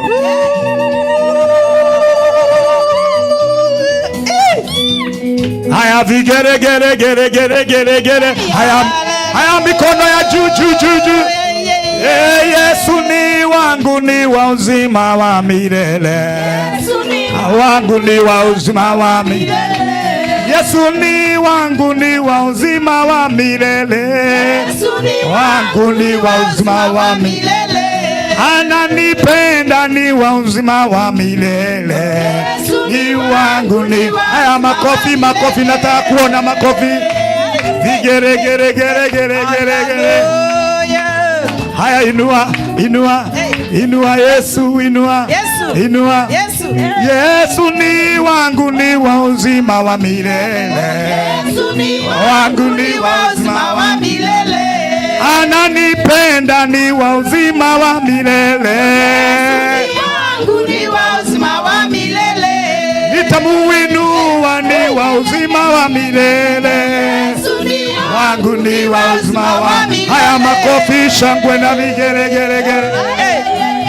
Alpha, Omega, hey, you are worthy of my praises today. Alpha, Omega, hey, you are worthy of my praises today. Hey, Alpha, Omega, you are worthy of my praises today. Alpha, Omega, hey, you are worthy of my praises today.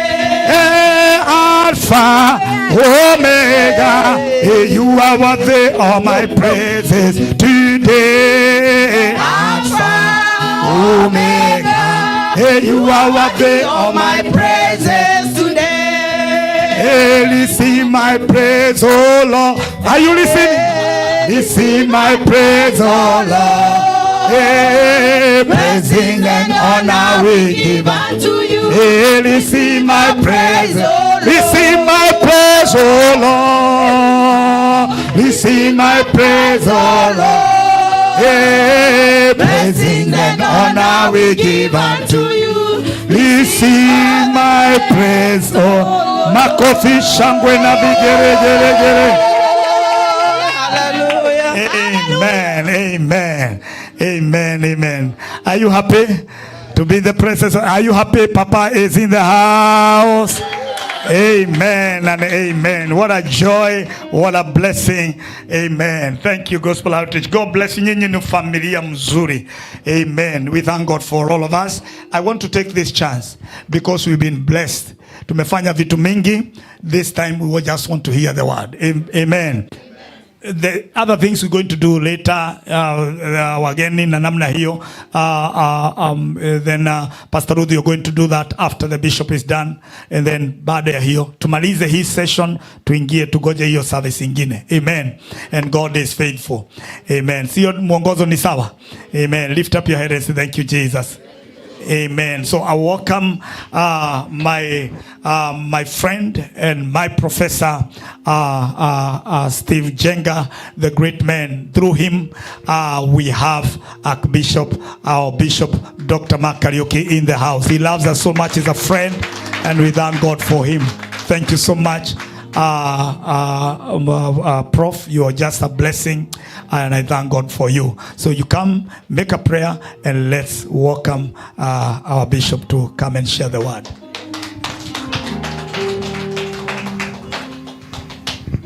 Amen. Let's appreciate Bishop Isaac Derwa. I am born again.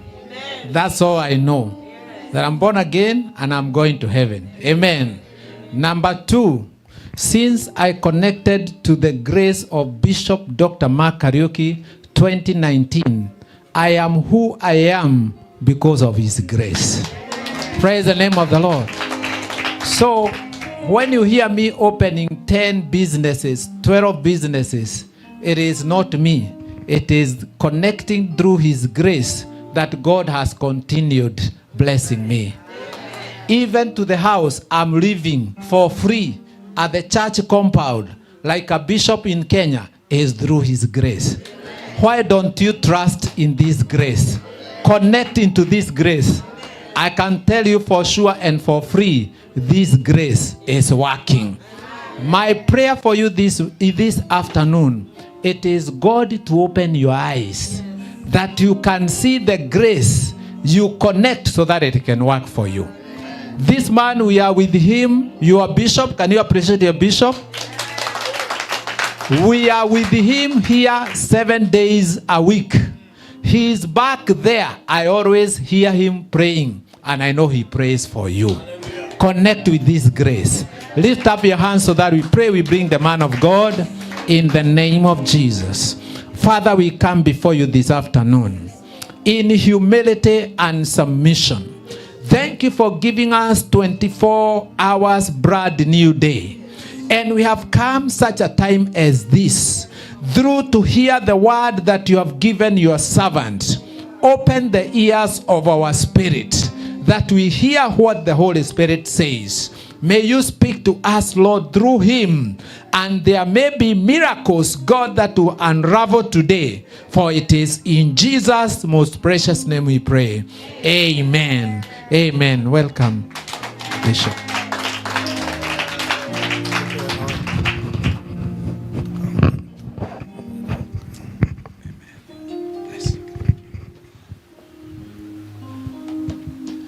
Somebody say, my life will never, ever be the same again.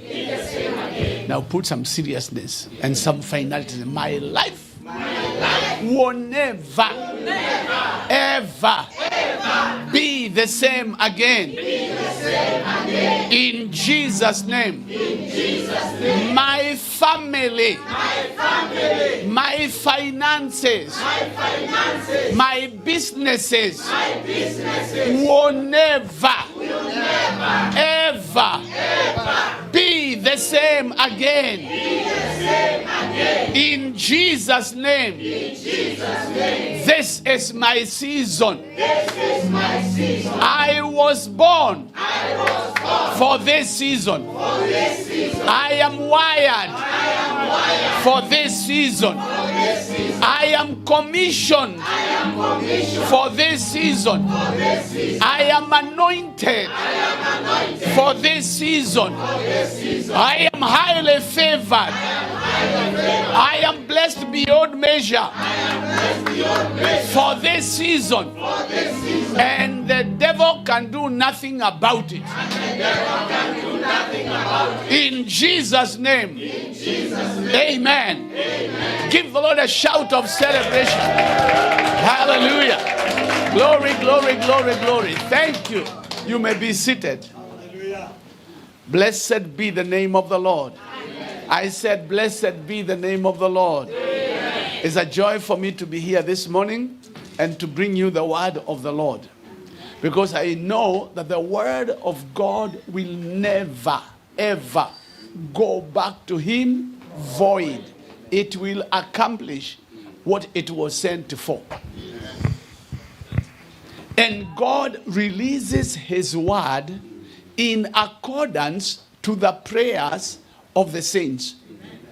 That when we pray, God is provoked to release his word. And he releases that word so that in that word you have an answer to your prayers. So this week, since Wednesday, prayers have been answered. Prayers have been answered. People have received their miracles. Some of them already know they have received. Others are going to experience. Others are going to see it happen. And you also, that you are here, it is your time. It is your season. Because our God is not a man that he should lie. And he's the one who said, ask and you shall receive. Seek and you will find. He tells Jeremiah, you will seek me and find me. You will seek me and find me. And I will show you great and mighty things which no eye has seen. So I pray that as we listen to the word, you prepare yourself for great things. Prepare yourself for the extraordinary. You cannot receive that which you are not expecting. You cannot receive that which you are not expecting. So when you expect, God looks for a way to provide that which you are expecting in the name of Jesus Christ. Now, we've just come from another service, and I enjoyed myself. I enjoyed myself. I was timed, and I made it within the time that I was given. And I know that church will never, ever be the same again. That one I know so well. But I also know that I was sent here by God. I know I was sent here by God. And I was sent because of somebody who has been calling upon the name of the Lord. You have been crying to God. And I come with the word of God, with the word of revelation, so that once you receive this word, it will work for you. And you see, for the word to work for you, you don't have to struggle. All you need to do is to believe it. You believe it like a fool. Believe the word like a fool. You just hold it and say, okay, this is what God has said. I stand on that word. Whether you call me stupid, you call me foolish, you call me whatever, I don't care. But I am standing on this word. That is what has helped me. That me, I have stood on the word like a fool. That if the word says this, I believe it. It doesn't matter whatever everybody else is saying.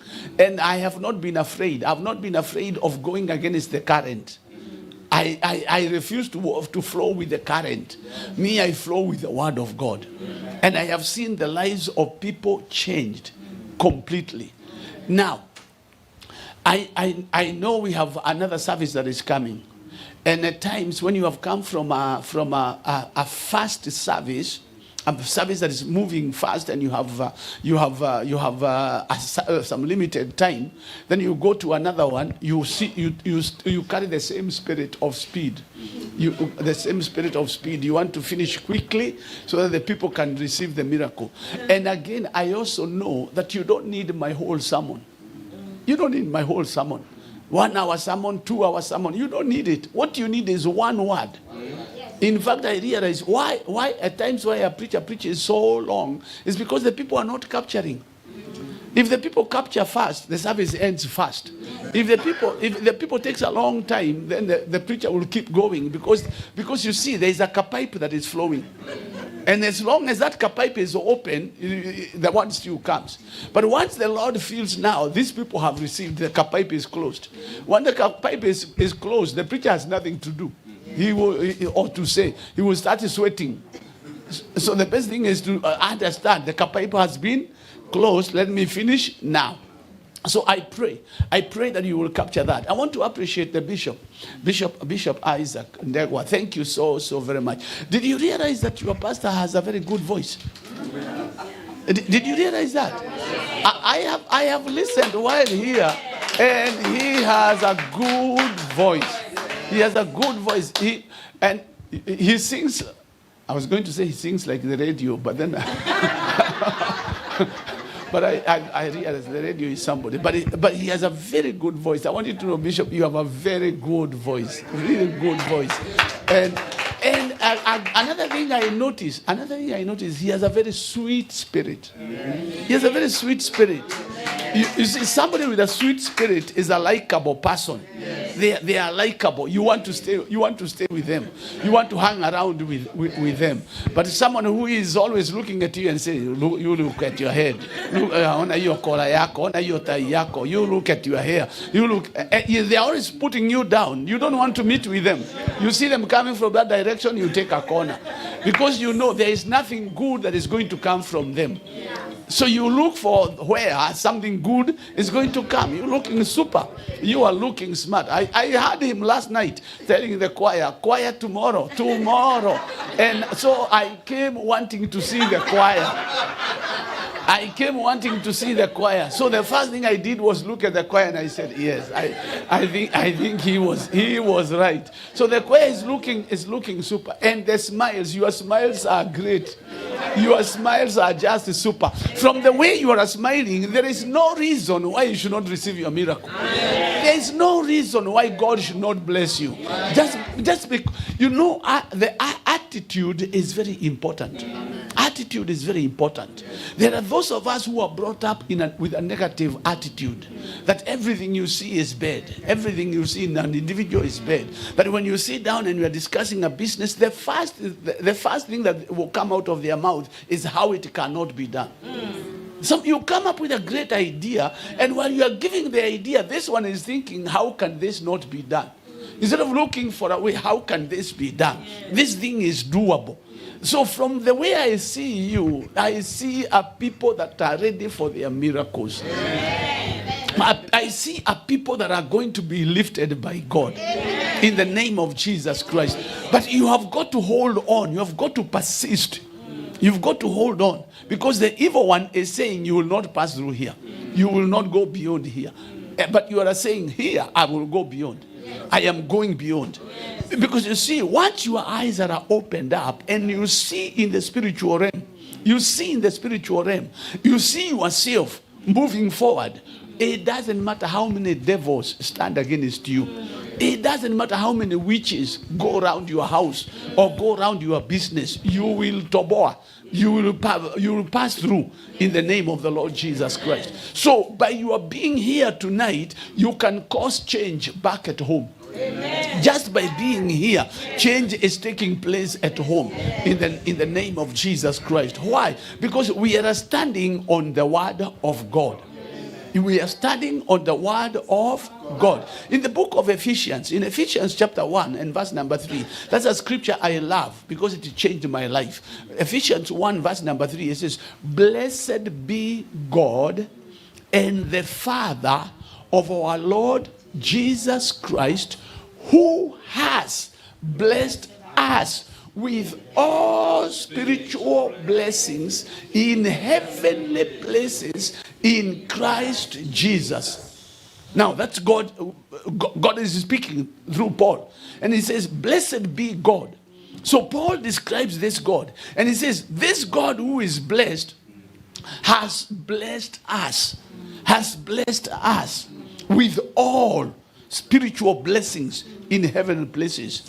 What does that tell me? That tells me that I need to go back. I need to go back to school and learn some grammar. Learn some grammar. Because when we did some grammar, we were told there is present tense, there is past tense, and there is future tense. So I need to check on. You know, our challenge is we read the Bible kyudo. We just read the kyudo. We just read foiteri, what we used to call foiteri. We just read the foiteri. You just read, but we don't seek to understand. But if you seek to understand, you will see the first thing to change is your way of thinking. Your way of thinking changes, and you start seeing there is nothing impossible. If you can get to that point where you are saying there is nothing impossible. Why? Because that's what the Bible says. With God, all things are possible. Now, when we go back to grammar, we realize, we ask ourselves, okay, this is Paul telling us what has already happened. He said, blessed be God and the Father of our Lord Jesus Christ, who has blessed us with all blessings. Okay, who has blessed us? Now, that word has blessed us. When we put the tenses, the tenses, it is not present, it is not futuristic. It is in the past. In other words, it is done. When was it done? When Jesus hung on the cross, he said, it is finished. You remember those words?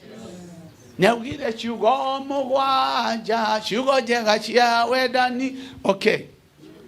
At the cross, Jesus said, Father, forgive them. They do not know what they are doing. Then as he hung there, he said, it is finished. In other words, whatever I came to do has been completed. It is done. So as far as God is concerned, it's a done deal. So we've got to see that already God has blessed us. But how do we operate? We read that, but how do we operate? Oh, God bless me, bless me, bless me, bless me. And yet he is saying he has. He's already blessed you. So what do we need to change? We need to change. Father, I thank you that you have blessed me. I thank you that you have blessed me with every good blessing. And you open my eyes to identify those blessings in this land in the name of Jesus Christ. So you change your language.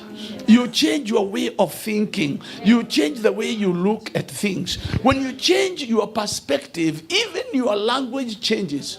Your speech changes. Because now you are observing things from a different point of view. So as far as God is concerned, you are blessed. What are you blessed with? You are blessed with every. Who has blessed us with every spiritual. In the King James Version, it says all. With all. If you put it in the Old King James, it says with all spiritual blessings. With all spiritual blessings. That word all means everything minus nothing. So as far as God is concerned, there is no more blessing remaining. In other words, if there was a factory in heaven that was producing blessings, that factory was closed. I will say it again. If there was a factory in heaven that was producing blessings in the days of Abraham, Enoch, Elisha, Elijah, Malachi, that blessing, that factory was closed. When Jesus hung on the cross and he said, it is finished, the angel closed the factory and threw away the keys. Why? Because all your blessings, all the blessings that you need in life were already made. You know, there was a man in Nakuru. He was taken to hospital. He was taken to a hospital, actually unconscious. You know, there are things which happen to us and we don't know. You guys are better, you know these things. Now, back at home, those things are strange. He was taken to hospital unconscious. They checked on him and they realized that his sugar had gone up so high. So they told him, you have diabetes, you have a problem with your sugar, with the pancreas. The pancreas is not producing enough whatever insulin. So that's why that's your problem. So he's hanging there, he's sleeping on that bed, and he remembers God has a blessing. So he decided to go to the washroom. He's standing there in the washroom, and God.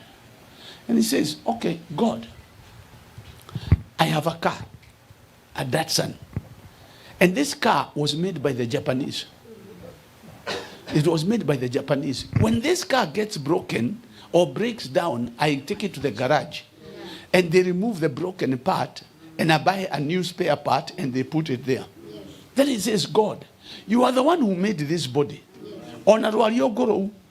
Even that pancreas, you are the one who made it. And if the Japanese had the mind to make spare parts, you must be having some spare parts. So you do this, you get that Royongo thing, that pancreas, and come and fix another one. Come and fix another one here. Why is he praying that? Because already it is there. Because all the blessings were manufactured. They are there in the store. So he starts there and he's saying, God, you come and fix it. Come and fix it now. And he starts there as if God is waiting for God to come and fix. And you see the goodness with our God is that he does not need a knife. He doesn't need a pair of scissors to cut you so he can fix the pancreas. He stands there and then he goes back to his bed. He discovers the doctors were going around and they already passed his bed. But he gets back and then they come. After they have seen everybody, they go back to him. And they say, we want to check on you. And they check on him, they check on the blood, they check the temperature, they check everything. And they tell him, we don't understand. Your blood sugar is normal, has gone back to normal completely. Normal completely. Why? Because he dared ask for that which is already produced, already made. He went to the store. God sent an angel, go to the store, get a new pancreas you come and fix it, trouble you. And he didn't feel any pain. He didn't feel, there was no scar. There is no cut. Why? But the word of God works for him who wants it to work. May the word work for you. Amen. I said, may the word work for you. Amen. So the factory that was making blessings was closed because all of them were made and they were put in Christ Jesus. They are in heavenly places. In other words, they are in the spiritual realm. Every blessing that you ever need or anybody will ever need in life, it is in the spiritual realm. What is the spiritual realm? The spiritual realm is the realm of the unseen. It is the realm of the unseen. Right here in this room, there are pictures. Right here, there are voices here. Not just our voices. There are so many voices here. The voice of America is here. Even the Russian voice is here. Even Inoro is here. Even Kameme is here, right here. But you cannot hear it until you look for the right instrument or the right machine. Once you get the right machine and you tune it, you will hear Kameme talking. You will hear Citizen talking. You will even hear the nation talking right here. And you don't have to go to the airport. Right here. All you do is connect to power, do the right tuning, and once you tune, you will hear it.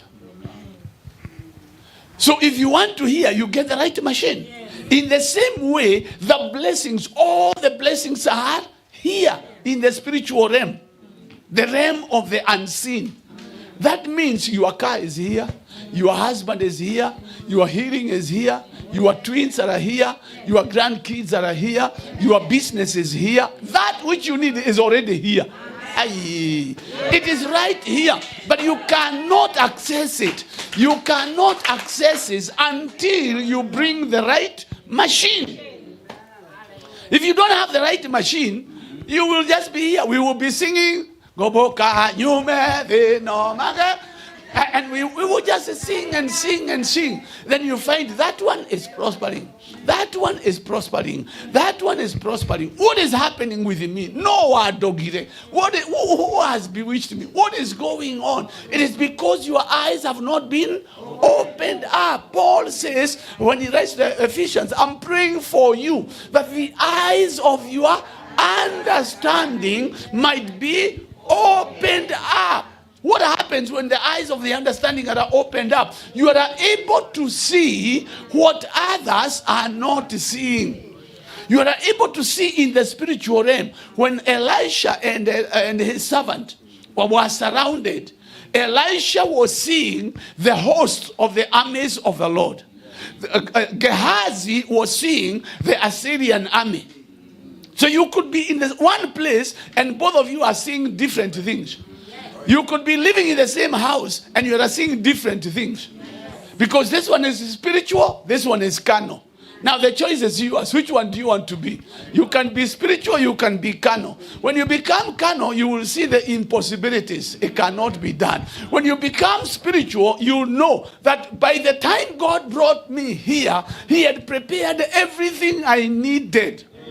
He had prepared everything I needed.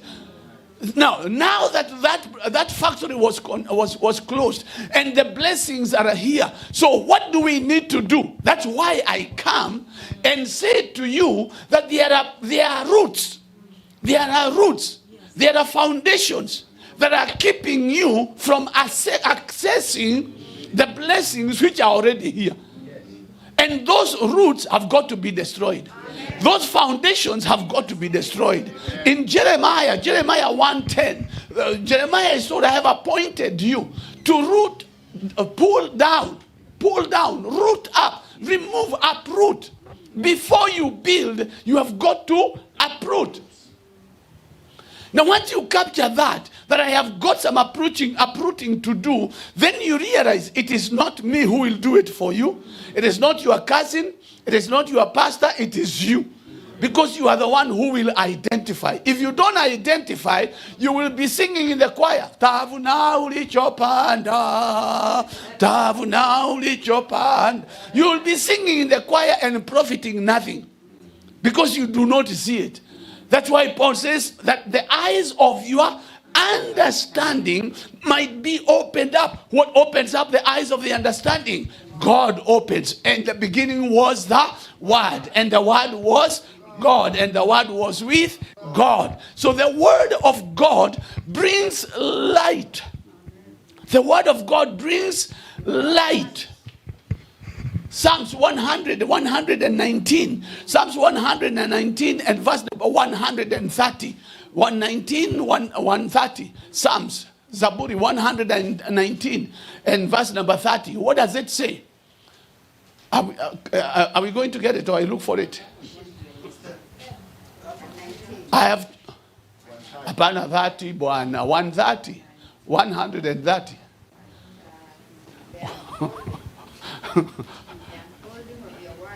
Okay. 130. What does it say? The entrance of your word gives light. It gives understanding to the simple. Be simple, Bwana. Stop being complicated for nothing. When you stop being complicated for nothing, you receive understanding.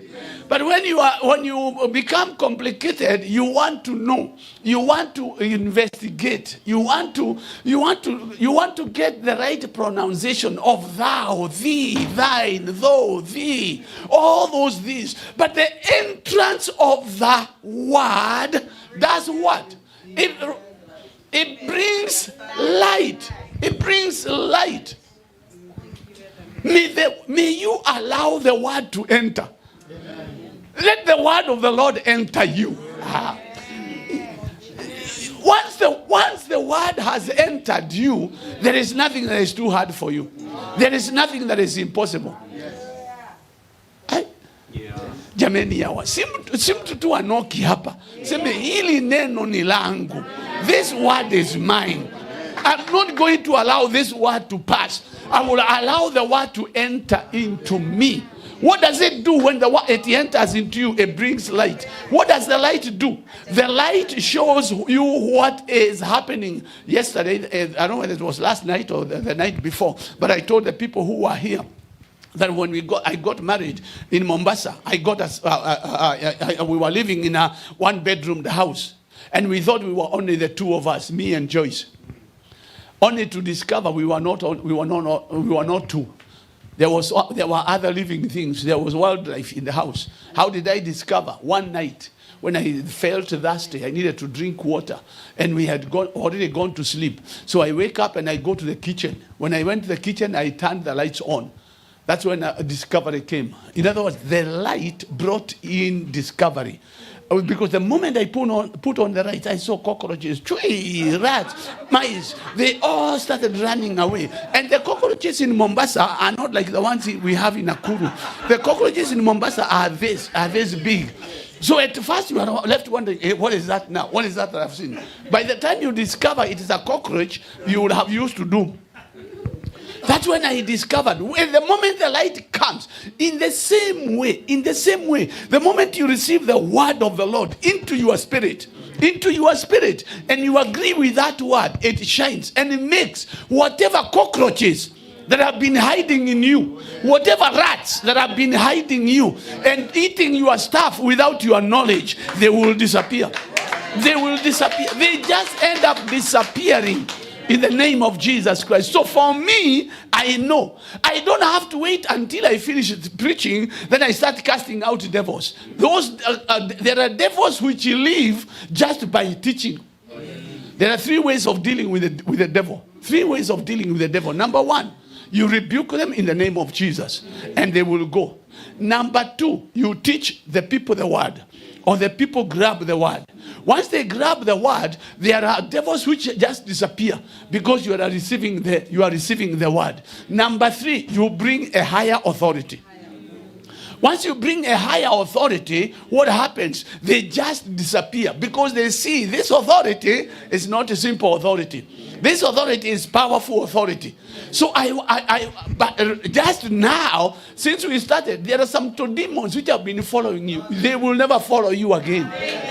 They will never follow you again. Some of you have been here since Wednesday. You have been receiving the word. I want you to know that there are some demons that have been following you. Some challenges you have been facing. You will never see them again. In fact, you will be shocked when you remember. You will remember and say, I used to have a problem sleeping. Now these days I'm sleeping like a baby. What is going on? Because those things disappeared because of the entrance of the word. So I come and I bring you the word of the Lord. And the word of the Lord is there are foundations that are shakeable. There is one foundation that cannot be shaken. That is the foundation, Jesus Christ. But evil foundations are unshakable. That's why David asks in Psalm 11, verse number 3, he asks, if the foundations be destroyed, what can the righteous do? That is a statement of desperation. It's a statement of desperation. So you are telling me to run away. You are telling me to go and hide in the mountains. And the enemy is ready to shoot. He's ready to shoot secretly at the righteous. How do you tell me to run away? He says, if the foundations are shaken or destroyed, there's nothing I can do. You can hide, they will still shoot from there. You run away, they shoot you. You don't do anything, they hit you. Why? Because of the foundation. Because of the foundation. And we said that the foundation, a foundation is a structure of stability and strength. A foundation is a structure of stability and strength. That's why when building, we put up good foundations, firm foundations, so that when the storm comes and the rains, the house may not fall. So what am I doing? I'm bringing in the word. And the word is lighting up in your situation. Now it is you to identify the rats. It's you to identify the cockroaches. And we did see last night that there are some good foundations and there are evil foundations. And how do we identify the evil foundation? Number one, it resists, it limits. An evil foundation will limit you. You will be like a goat that is tied on the leg to a post. You can only eat up to there. And you have been eating, going around, and as you go around, the rope also goes around the capole. It becomes shorter and shorter, as you go around. Because the goat does not know how to go around the opposite direction to make himself free. So you are just tied there because of a foundation that you may not even know. Because we also say that an evil foundation is a root that feeds into the future.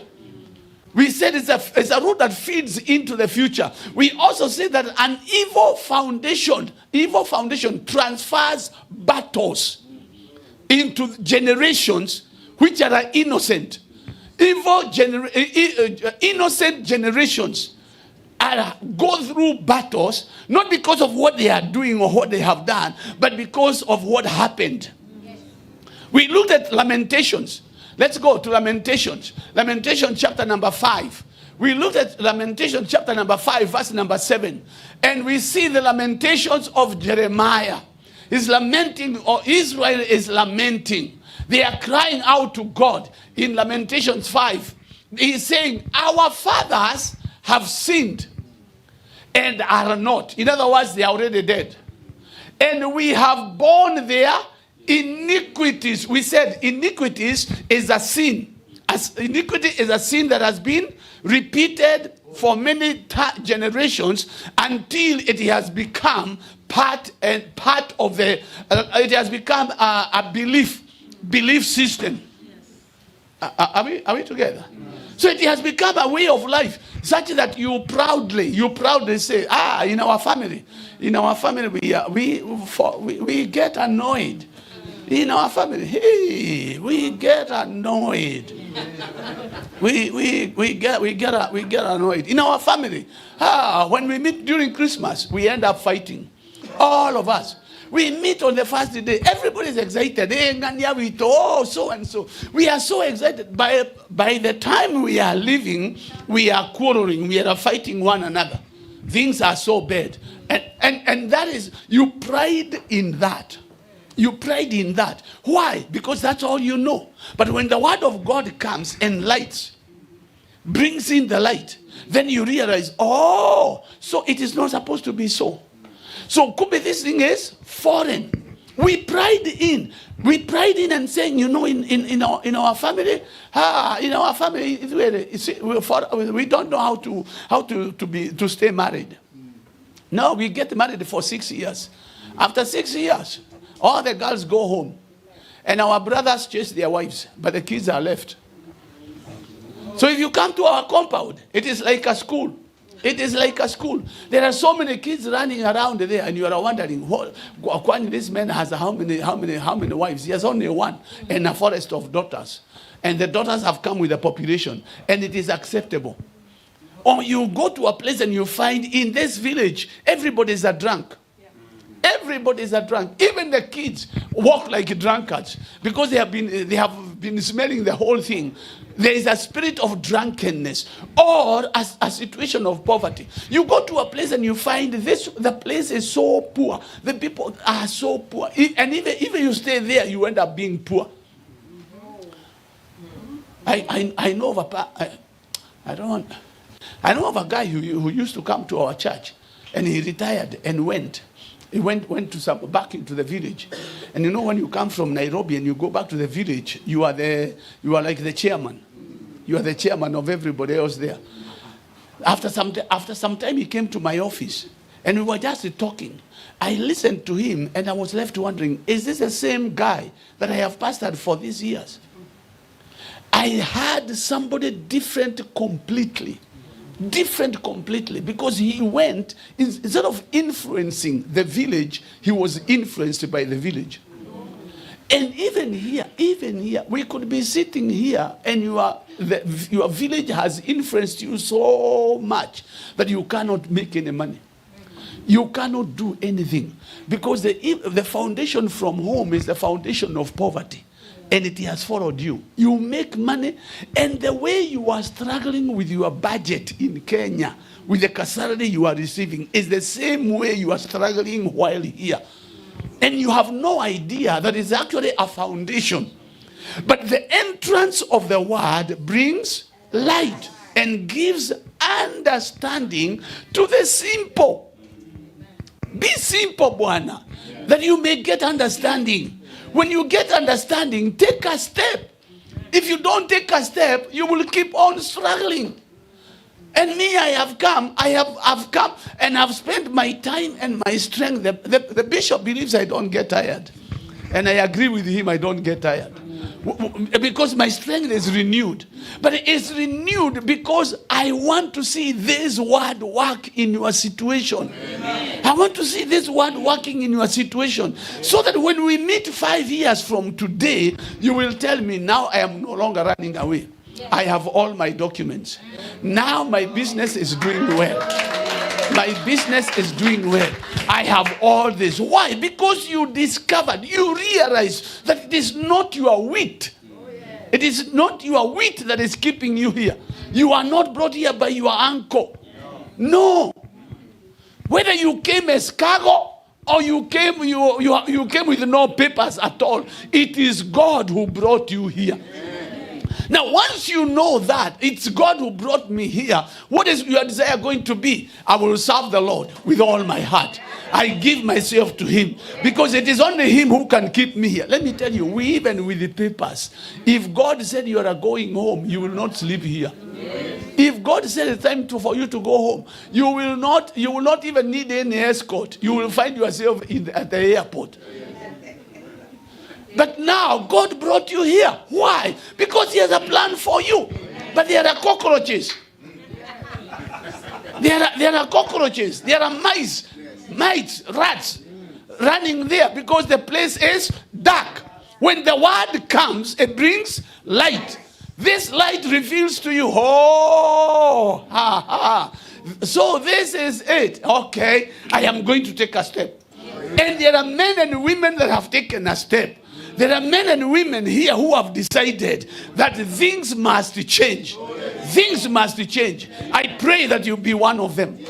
I pray that you be one of them. That things may change. So this evil foundation transfer battles.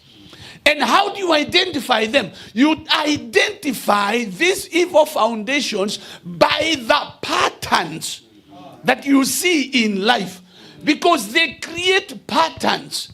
They form patterns. You find repeated things. You remember this story that Jesus gave. Jesus gave this story of this lady that was married to a certain guy, and the guy died. You remember that? Then the brother said, "Well, this I'm going to inherit." So he inherited her. And he also died. And the other one inherited. And he also died. Don't you see a pattern there? But these guys were living with the cockroaches. They could not see. They did not allow the word to bring light. So each one of them was being eaten like a sheep going to the slaughter. It's as if she was saying, next. And the other one comes. I am the next one. And stays there. Whee! Next. And the other one comes. Wait. And they never ever questioned themselves. Why are these things happening to us? Why did my brother die?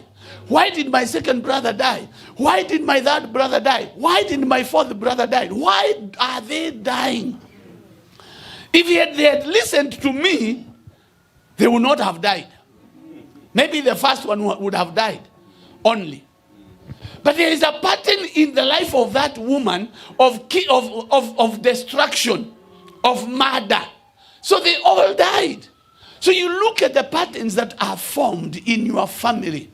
Look at the patterns in your forms. Right now, even as we speak, you can look back and see, my grandfather was polygamist. My elder brother is a polygamist. My sister is the second wife to her husband. My other brother has been accused many times of having a side chick. And now I am here. And my eyes are going in a different direction. You need to identify, Bonnie, and say, oh, thank God that I came before you have gone the wrong direction. You thank God that I came. That you may identify and say, this one has got to change. That you put your foot down. Jesus said, you shall know the truth, and the truth shall make you free. Amen. So you have got to get to a point where you say, that which ate my mother shall not eat me. That which ate my father shall not eat me. My father's sickness is not my sickness. It may have taken my father. It may have taken my elder brother. It may have taken my uncle. But this is the end of that pattern in the name of Jesus Christ. Look at the pattern of poverty. You work hard. You work hard. And you get money. But that money is not helping you at all. You are still struggling. You get promoted. You start a business. You get money. Nothing. Nothing is changing. You are wondering what would happen if I went home today and I have nothing. Because again, the people at home, whom you have been sending money to buy a plot for you and build for you, they bought the plot in their name and they started building, and whatever they are building is not yours. They are building in your name. They have sent you pictures. You have seen the pictures. They have shown you. But it is not yours. It is theirs.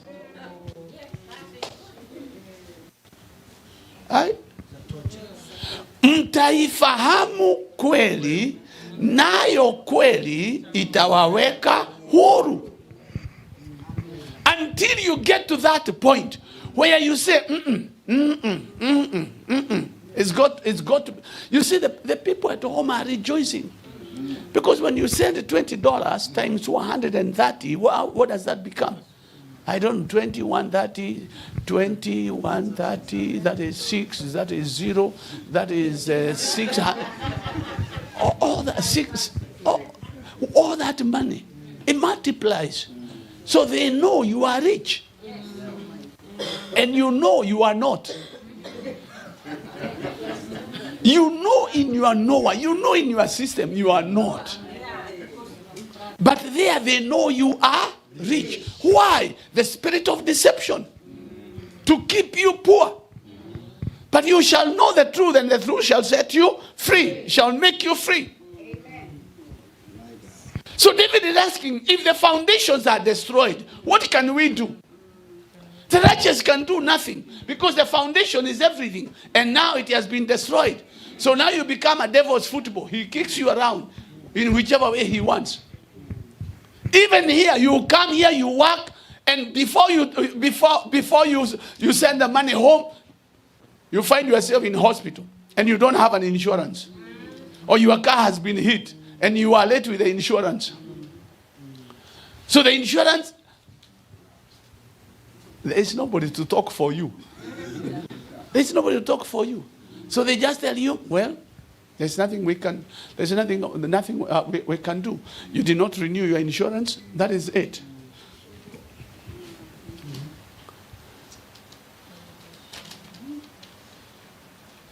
I'm going to finish. We are listening. You enjoy yourselves. You have a good time. And every evil foundation in your lives be broken. Amen. In the name of Jesus. That you may forever remember this day. Amen. And as you remember you are going out, you remember your deliverance. How the powers went out of your families, out of your lives in the name of Jesus Christ. And to the glory of God. You know, we are the ones who make routines. We make routines and we think, okay, now after I've preached, I've got to lay my hands on everybody systematically. Wait, God is not a Kenyan. God is not a Kenyan. God is Jehovah. And you cannot put God in a pipe. He operates in ways that we do not understand. All we've got to do is put ourselves in line with His word. When we agree with His word, then we see the benefits of agreeing with His word. So David is asking if the foundations are shakeable. There's nothing you can do. It doesn't matter how righteous you are. It doesn't matter how righteous you are. The foundation will pull you down. So I came so that we could declare that every evil foundation that has been operating in your life has been brought to a stop. Has got to be brought to a stop in the name of Jesus Christ, and to the glory of God. I said it transfers battles to the future. And the people in the future have no idea what is going on. That's why we read in Lamentations, our fathers have sinned and are not, and we have borne their iniquities. It is not our sin. For you, there is nothing you have done. In fact, in your winning green card, everybody rejoiced at home because now they see they are going to cross the river of poverty because you have won a green card. When you got your papers, you rejoiced, everybody rejoiced. But even with the papers, there is no progress. Because of the foundations that in that their fathers sinned. What does verse number 8 say? Verse number 8 is still the cry. If you can take us there, of Lamentations. Servants have ruled over us. Servants have ruled over us. There is none that does deliver us out of their hand. Nobody can deliver us. Servants are ruling over your life. You go to verse number 9 and see still the cry that is going on. We got our bread with peril of our lives because of the sword of the wilderness. Put it in the New King James. In the New King James, what does it say? Verse number 9, if you can get it. We get our bread at the risk of our lives. How many of you know how much you risk your life here to get that bread? You risk your life to get that bread, but they have no idea. And because of the sin, because of the iniquities of our fathers. But you go to Exodus 34.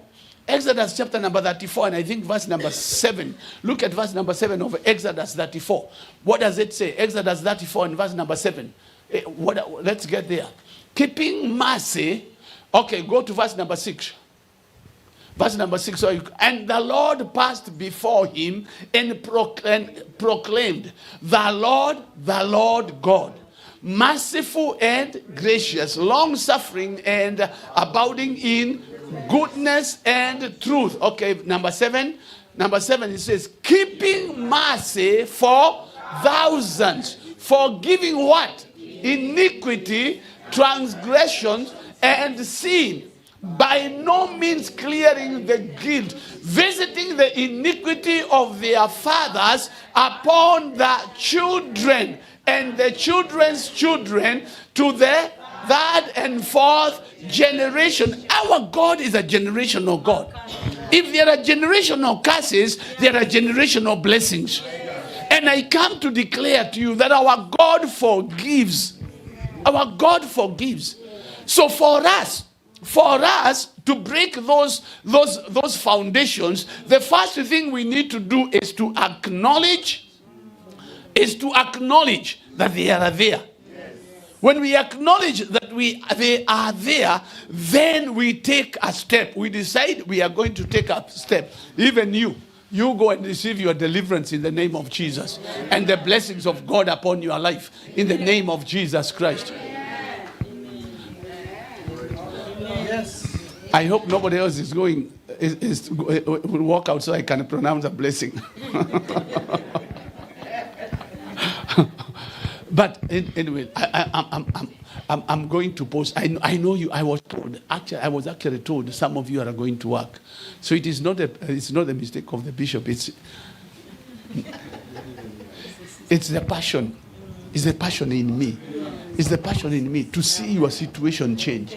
So when we meet in Australia, or we meet in the UK, or we meet in New York, or we meet in China, you are the one who will come and tell me, Bishop, I was there. Since that Sunday, my life changed. You know, I went to South Africa. I was preaching in South Africa. I've preached there, and then now I'm going home. So I have some guys escorting me to the airport. We park the car, they are carrying my luggage, and we are on the escalator going up. In front of me, there's I think 3 or 4 girls, and there's a small girl who is just ahead of me, and she happens to look back, and she looks at me and says, "Are you Pastor Mark?" I said, "Yes, I am." And she was so excited. "Oh, you came to our church. You came to our church in Zambia. You came to our church in Zambia. And you told us to bring our passports. And you said those without passports to get an A4 and just fold it twice. Me, I didn't have a passport. I got an A4. And you said I lift up my passport. Now from there, now I am here in South Africa." Oh man, I was excited. I was excited that she could remember. And I want to say to you, you will remember. Amen. You will remember in the name of Jesus Christ. Because those foundations have got to be broken. Right now, you may not be seeing anything. You are seeing marudurudus. You are just seeing marudurudus. You are not seeing anything. But I want you to know that your eyes are going to be opened up, and the light will shine, and you will go to places you never ever imagined. Amen. Never ever imagined. I can tell again another one. Another one was I was coming from here, passing through Amsterdam. I'm at the airport and I'm walking around doing seeing the duty-free shops, pushing my cart, and I see a lady look at me, and she ran, literally running. She came so quickly and she asked me, "Are you Pastor Mark?" I said, "Yes, I am." Oh, she was so excited. "You came to our church. You came to our church in Kitwe. You came to our church in Kitwe, and you told us that some of us are going to be sent by our companies, others by the government, and we will travel. You asked us to bring our passports. Now I am going to Japan. My fare has been paid for. I am receiving a per diem. I'm receiving per diem in my account, and my hotel is paid for. Everything is paid for." Will you imagine the excitement that we had at the airport? I want you to know we are going to meet. I said we are going to meet in places you have never ever imagined, because the word of the Lord will never ever go back to him void. So acknowledge, this is the challenge. This is the foundation that I see, I identify. You identify and acknowledge. This is the foundation I see in our house, in our family. This is the foundation I see in my life. This is the foundation I see between me and my husband that we are building on. Once you have identified, we have read in Exodus that he forgives iniquity from generation to generation. Then what do? You repent. What is iniquity? Is a sin that has been repeated so many times until it has become a system. Are we clear on that? It's become a system. It has become acceptable. It has been accepted. So it's a normal thing in your family. But now the word of God has brought in light, and you see, so it is not a normal thing. So I can deal with that. And you have said, yes, we will agree. So after you have seen that, now repent. Repent the sin, that iniquity. You repent that iniquity so that God forgives. Are we together? Yes. Now in First John chapter number 1, John 1, First John chapter 1, verse number 8 and 9. Verse number 8 and 9. What does it say? Verse number 8 says, "If we say that we have no sin, what do? We deceive ourselves, and the truth is not in us." Verse number 9. "If we confess our sins, he is faithful and just." To do what? To forgive our sins and to cleanse us from all unrighteousness. I want you to see something here. Let me become the teacher. You look at this. If we confess our sins, you have to underline that, our sins. He is faithful and just to forgive us our sins. Let's look at the English language. When you look at that, you see some redundancy. You see redundancy. You see some repetition. even that one is blessed. Because if he had said, if we confess our sins, in proper English, it would have been, if we confess our sins, he is faithful and just to do what? To forgive us, full stop. But he repeats our sins. Why? Because the translators had a problem. They had a problem because they were translating the scriptures from a rich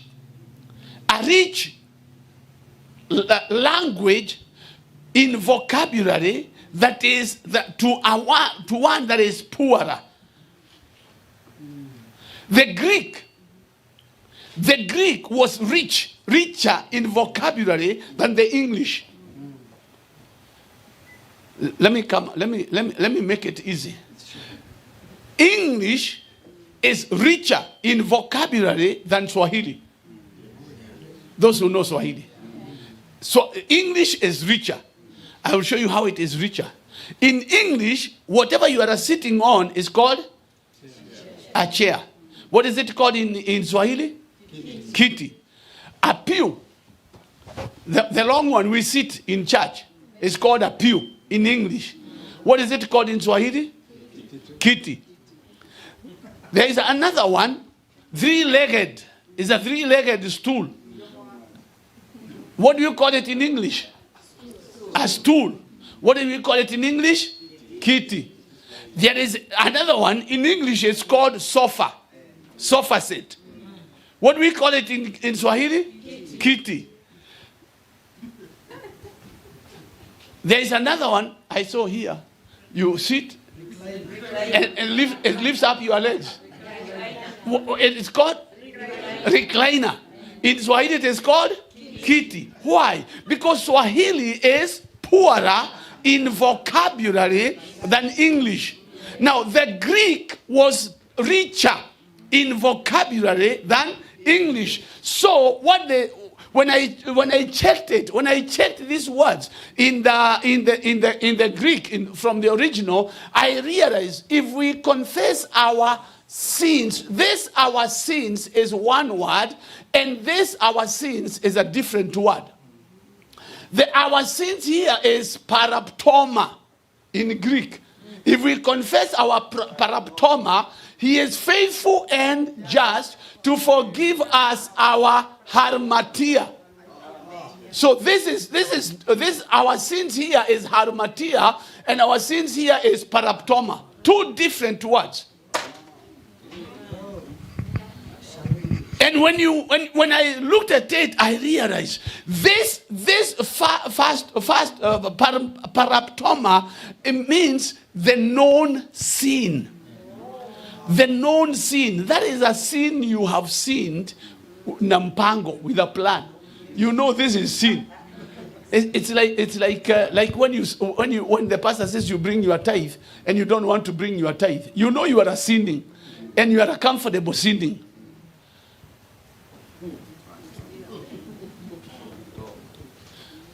So he says, if we confess our sins, the sins that we know. You know, it's only because I am here and I don't know you guys, I could be very open. But I am choosing, let me not go a little bit further than that. But you know, there are those things you do yourself. Unajua hii ni dhambi. Lakini Mungu tu atanisamehe, hii ni dhambi tu. But he says, if we confess the sins that we know, harmatia means that which we do not know, or unplanned sin. The sin that we have not planned.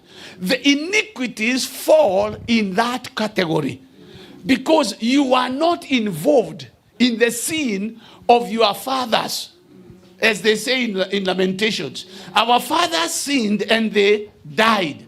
The consequences are on us. Now, when we confess our paraptoma, he is faithful and just to forgive us both paraptoma and harmatia. Are we together? Yes. So for us to break those foundations, you have got to confess. I have taken some time talking about confession because I wanted you to understand. Yes. So we've got to confess our sins. The ones we know, and even the ones we know we do not know, will be forgiven. The ones we planned, and even the ones we did not plan, will be forgiven. So once you have confessed that, then the other thing is to use the name of Jesus. Use the name of Jesus. The Bible says there is no other name given among men by which men shall be saved. What does that mean? The first thing you need to do is to acknowledge the name of Jesus. You acknowledge, give your life to Jesus. Give your life to Jesus. Forget about this business of religion. That me I'm Anglican. Me I'm Pentecostal. Me I am Presbyterian. I go there because we are Presbyterians. Forget about that. You have a personal relationship with Jesus. That is how you will be able to use his name. When you have a personal relationship with Jesus, then you can use his name. That's when you can be able to stand and say, there is no other name given among men than the name of Jesus.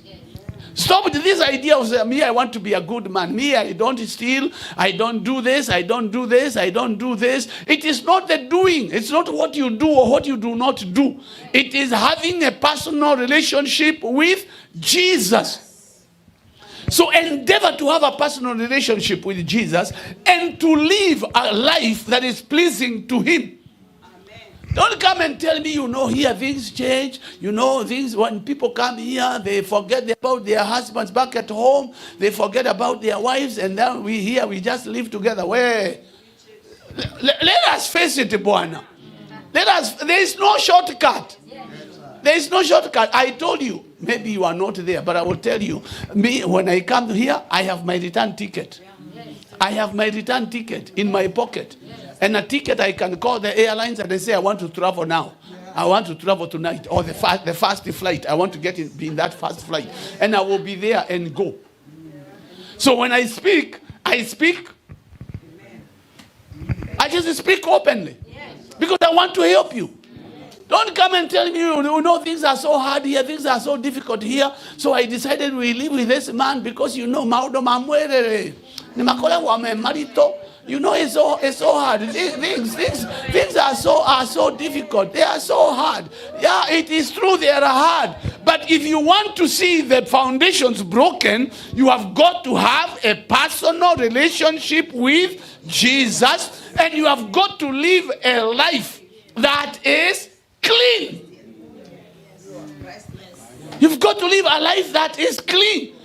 You cannot live just anyhow. You are the goat in the village.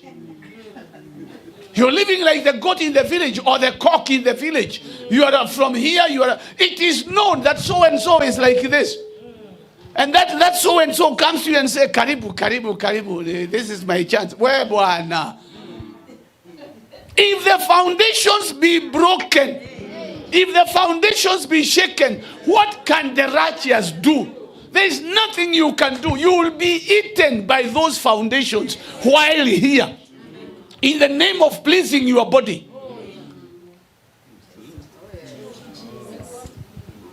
Higher. That is number 3. Number 4. To identify this, or to break these foundations, you've got to raise an altar. Before you raise an altar, we break the old altar. In having a personal relationship with Jesus, we are breaking the old altar. Gideon was told to break the altar that his father had built, which was eating Israel. It was eating Israel at that time. He broke it. Once he broke it, he was told, now raise up a new altar. In other words, God is able to forgive you and to cleanse you from all the evils you have done in this nation, including that which you did yesterday, and turn you into a brand new person. He is able.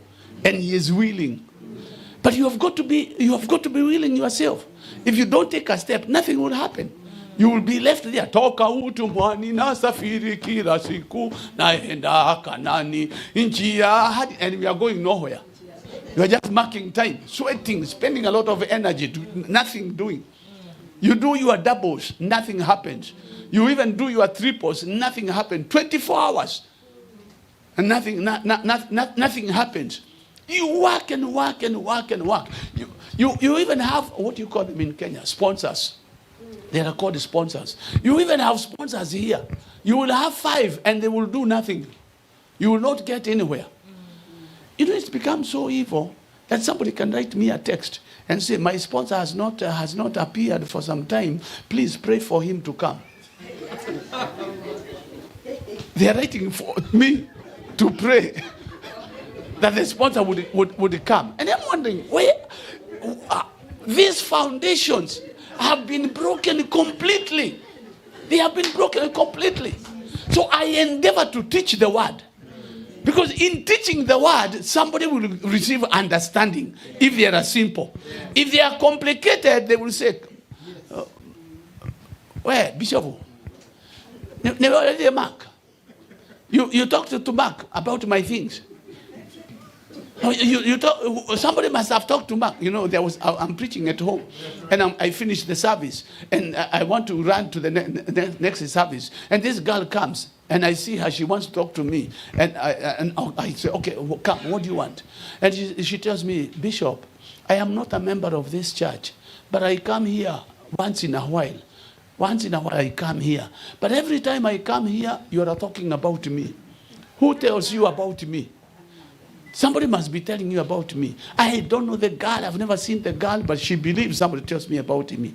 And I told her, it is not me. Nobody has told me about you. It is God speaking to you. It's not me who is speaking to you. It's God speaking to you so that your life may change. Then there was a preacher. There was a preacher. He was called Jaga. He was preaching in Githongori. And with these pictures. So he's preaching in Githongori, and he talks and talks and talks. A certain man who had a bicycle at the back of the crowd, and he leaves his bicycle there, and he goes to the preacher and tells the preacher, "Where mohujia? Oko de mamaya. You have cut me twice. If you cut me the third time, you will see it." And he goes back to where his bicycle is. Within a short time, he comes. Another one,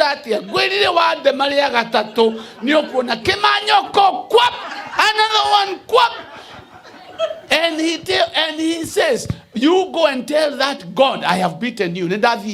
He jumped on his bicycle and he left. At the market, he's going down so that at the corner, you know where there are two roads, one going to this wherever this direction, another one going to Nairobi. Right there, he falls down from his bike into the mtaro.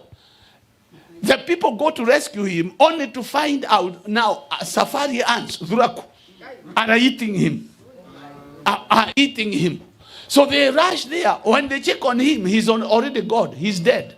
So they are running there to tell the people in town, there is a man who has fallen on a bicycle. When the people come, who are in Jaga's meeting, they realize it's the guy who told the preacher, "You tell that God to follow me. You tell him to follow me." I want you to know, if the word cuts you, you get cut. If the word cuts you, you better get cut quickly and take a step quickly. Don't postpone. Don't start blaming the bishop, that the bishop talked to Bishop Mark, or that it must be Jenga. The professor talked to the bishop. Bishop, those things he must have been told. No more kakoni arereto. Na mukmweli ne Jenga. Ni oshumareta professor. No mweli. Well, if you get cut quickly and say, "Oi, mwadhani Davia, Lord help me, Lord help me," so that you can rise up and we break those foundations and you start living a new life. Amen. So you raise up an altar. Now, an altar is empowered by the sacrifice. An An altar is empowered by the sacrifice. Whatever you put on the altar determines your victory or your next step. Many times, because of hard labor and because of the scarcity of things or material, the scarcity of money, we come up. We think when we are releasing, we are becoming poorer. Not realizing that in releasing, you are applying the power of multiplication. And you are empowering your altar. The sacrifice that you give empowers your altar. If we can only learn the power of the sacrifice, you know that the sacrifice is not just anything you put your pocket in and you say, let me go and sacrifice. This is my sacrifice. This is my sacrifice. Sacrifice is something that pains you. How much pain do you think Abraham had when he was told to sacrifice Isaac? Let me ask you a question. Do you think Abraham told Sarah that he is going to sacrifice Isaac? What would have happened if he told her? What would have happened if he told her? It would be a different story.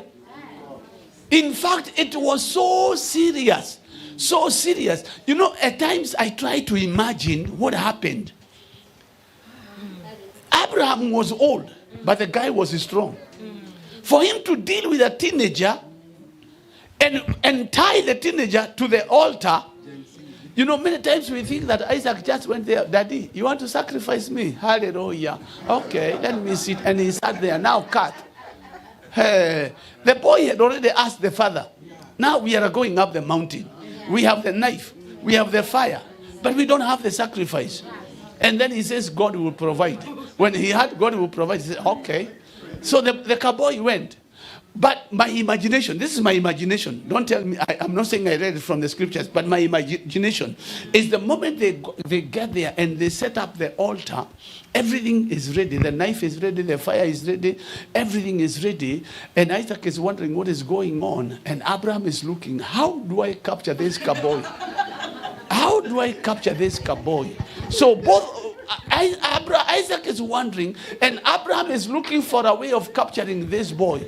And when the boy is facing one direction, Abraham must have grabbed him and tied the rope so that the boy does not throw, that he does not kick around.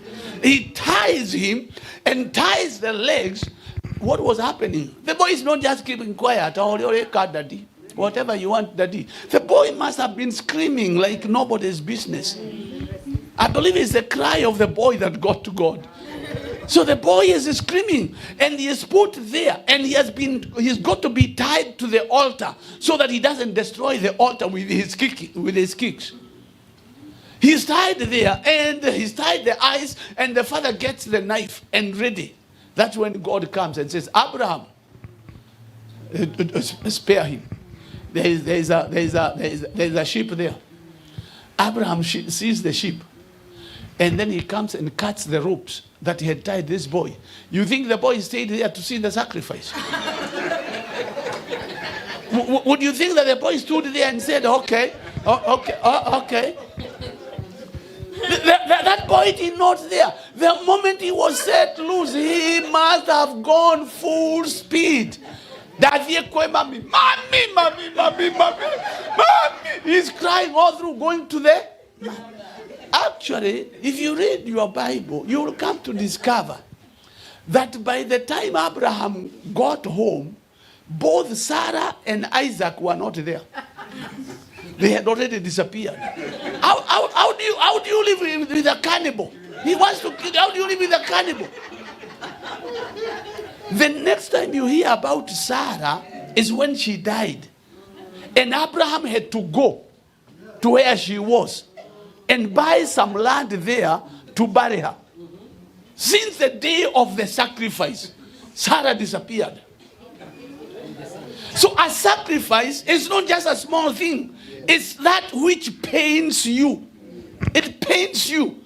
You look at it and you say, okay, I know what I am doing. I know where this one is going to take me. I know how far I am going. I know what I want. I know the change that I want. I know the transformation that I want. Once you do, if you can do that, you will have broken every bondage. It is the sacrifice that will lift you to the next level. So forget this idea of saying, okay, this is my sacrifice, $10. Find out, what is that pains me? What is that will take me to the next level? This is my sacrifice. And it will empower your altar.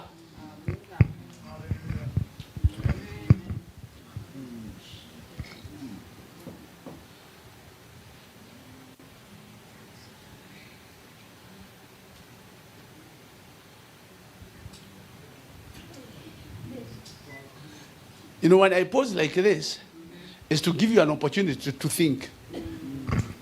I'm posing to give you an opportunity to think or to swallow that which you have received. Because this can mean transformation of your life completely. You have struggled here. You have struggled at home. You have struggled elsewhere. You struggled in Boston. You struggled in California. Now you have come here and you are told things are easy here. You will find yourself struggling because of evil foundations. Okay, how do we break those evil foundations? We break those evil foundations by the word of our mouth. By the word of our mouth. Jesus said that whosoever will believe in his heart, who says to this mountain, move from there and be cast into the sea, he will have whatever he says. You shall have whatever you say.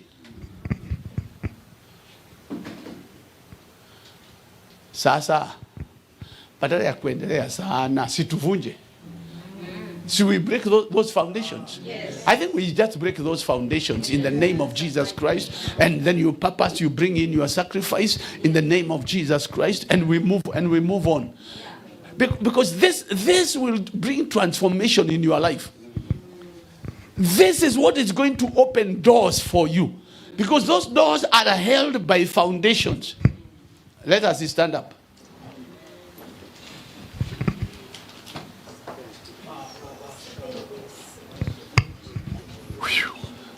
Have you received something? Remember, the entrance of the word brings light. So at least the word has brought light into your situation.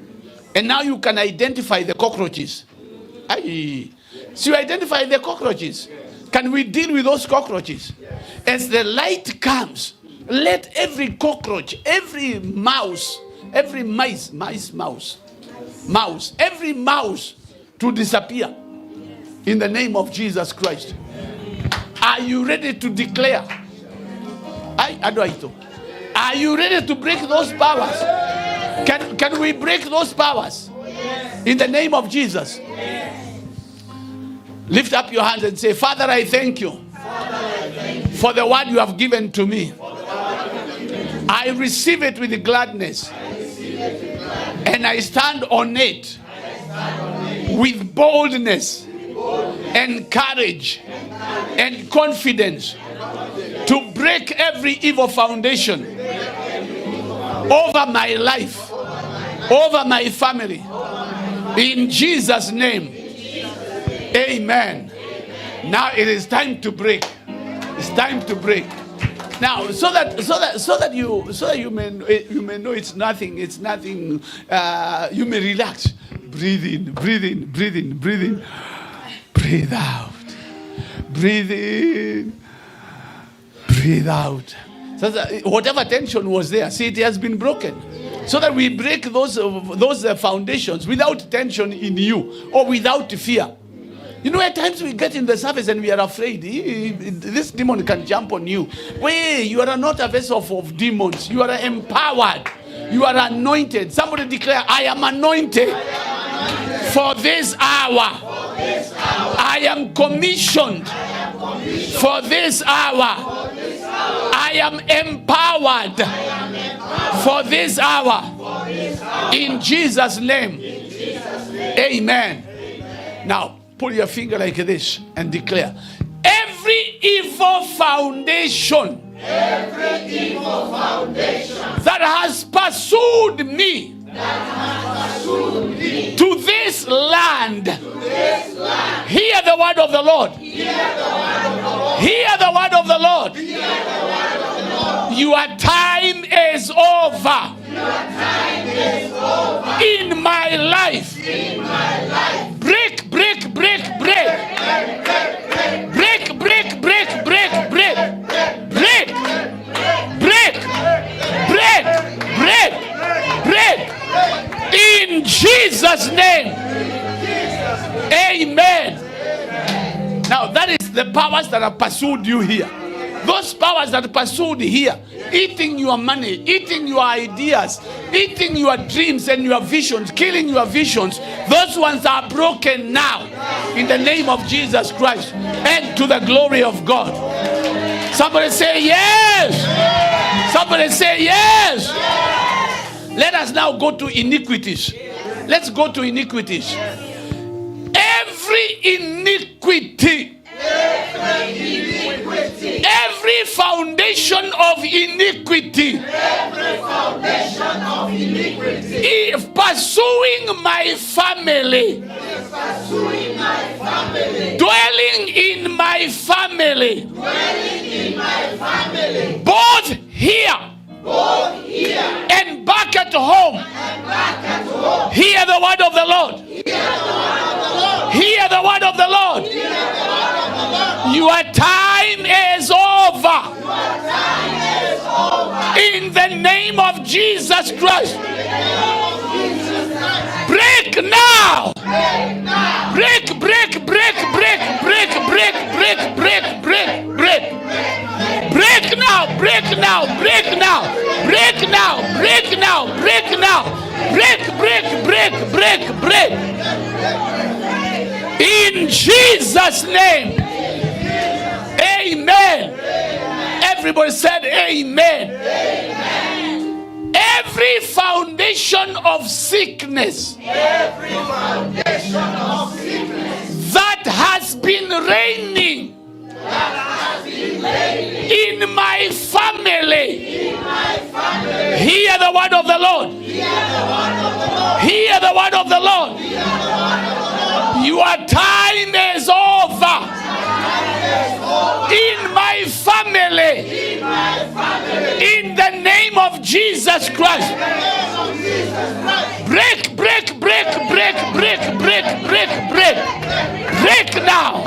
Break now. Break now. Break now.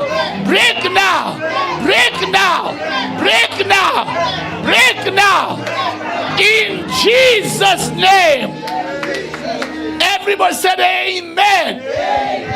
Everybody said amen. Those evil foundations have ears. They have ears. Because the one who said, let there be, lives in you. He lives in you. Foundations of poverty. Let's deal with the foundations of poverty. Because that's tormenting a lot of people. Every foundation of poverty that has pursued my life, that has operated in my family, hear the word of the Lord. Hear the word of the Lord. Your time is over. In this family, in the name of Jesus Christ. Break, break, break, break, break, break, break, break, break, break, break, break now. Break now. In Jesus' name. Amen. Every evil foundation that has caused delay and and stagnation in my life, in this nation. Hear the word of the Lord. Hear the word of the Lord. Your time is over. In the name of Jesus Christ. It's over. It's over. In Jesus' name. I declare, I'm moving forward. I am moving forward. I am healed. I am healthy. I am rich and not poor. In Jesus' name, amen. Now give the Lord a shout of celebration.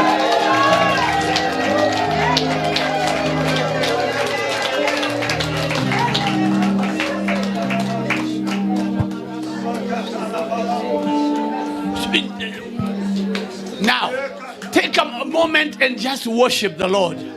Just take a moment. Just tell the Lord. Tell the Lord thank you. Tell him how you love him. Just worship him for who he is. Worship the Lord. Tell him thank you, Lord. Lord, we bless you. Lord, we honor you. We exalt you. We magnify your name. You are so good. You are so precious. You are so mighty. There is none like unto you, Jehovah. There is none as great as you are. You alone are worthy. You alone are Jehovah. You alone are glorious. You are gracious. You are mighty. Thank you that you have anointed me with the Holy Ghost and with the power. Thank you for your word that comes in simplicity.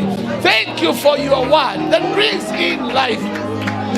Lord, I bless you. Lord, I thank you. Be magnified, oh God. Be glorified, oh God. Be exalted, oh God. You are glorious. You are gracious. You are holy. You are mighty, Jehovah. Blessed be your holy name. Blessed be your holy name. Who is like unto the Lord our God?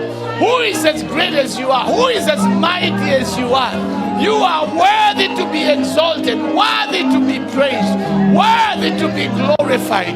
Blessed be your holy name. Blessed be your holy name. We honor you, Lord. We magnify your name, dear Lord. Rakamashato robosari andara bakatasi. Rikoro boboshara babaira babarando. Rampara babaira babarando robokosha katasara babaira. Ramamara babosha kita kasa. Rampara babaira babaranda rababoshi katasara bakaira. Rampara babaira baborando robokosa katapa.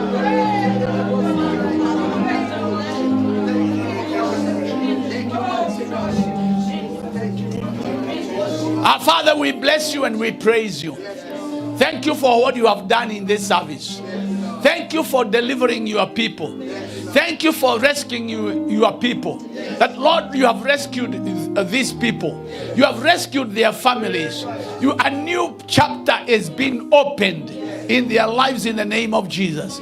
Lord, as we empower the altar that we have raised, an altar of praise, an altar of thanksgiving, an altar of victory, an altar of great healing, an altar of the miraculous, an altar of favor, an altar of abundant grace, an altar of possibilities. As we empower this altar, let our sacrifice, oh God, be acceptable unto you. Let our sacrifice be acceptable unto you, Jehovah. And let our sacrifice empower this altar. We honor you and we bless you. Be glorified, dear Lord, because we pray in Jesus' name. And everybody said amen. Everybody said amen. And so shall it be. And so shall it be. Now, see, we have prayed. See, we have prayed. You know in your knower, in your system, it is done. So you can turn to somebody else, turn to somebody close to you and tell them it is done. Tell somebody, my case is closed. Tell somebody, my case is closed. My case is closed. That case has been closed.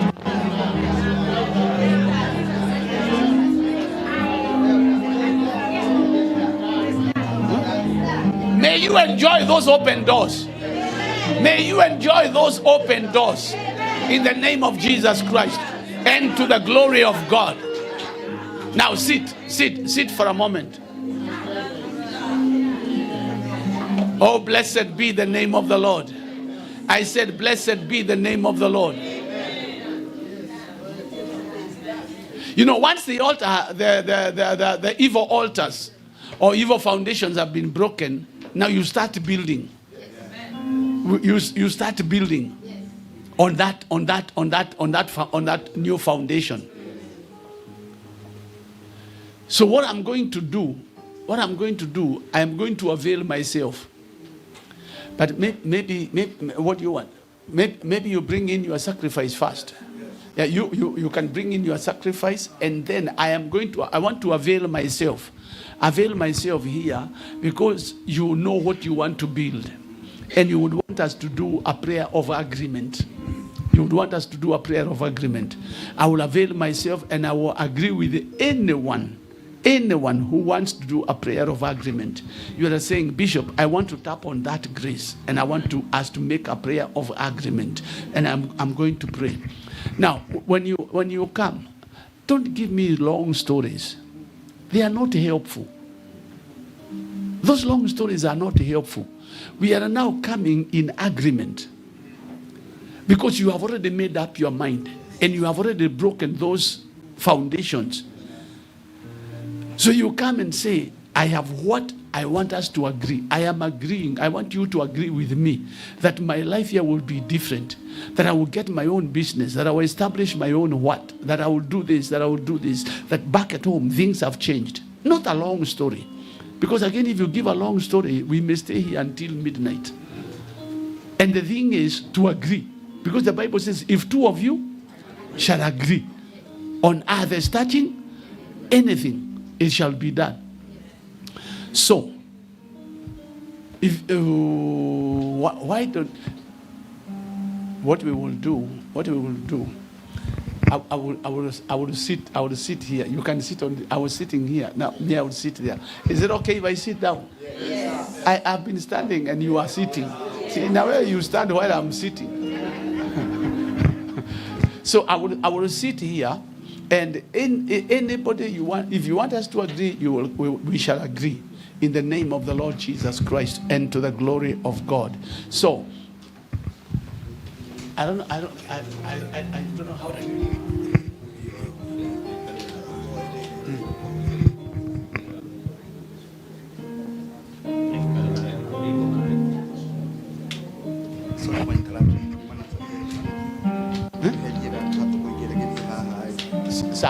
Okay. A word of wisdom that has been given.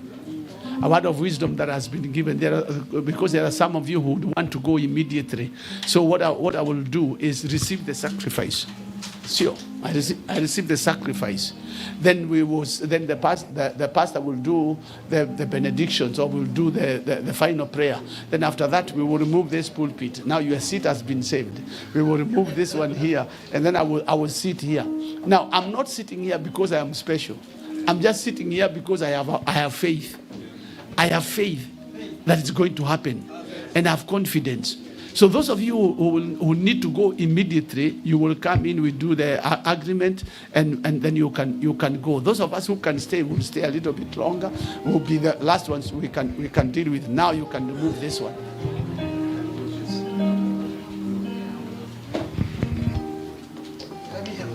It has wheels.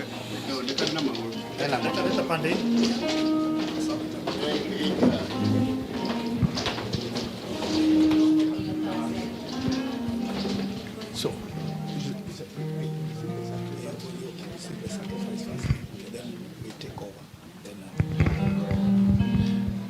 now you bring your sacrifice.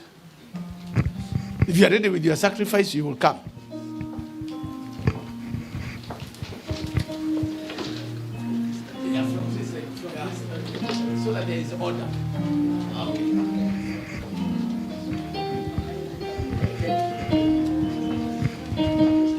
Just right. Yeah. No, we start at the back. Yeah. Yeah. Wale wako nyuma tafadhali, we do very fast. Anze hivyo, unakuja unakaa hivyo hivyo so that we can save time.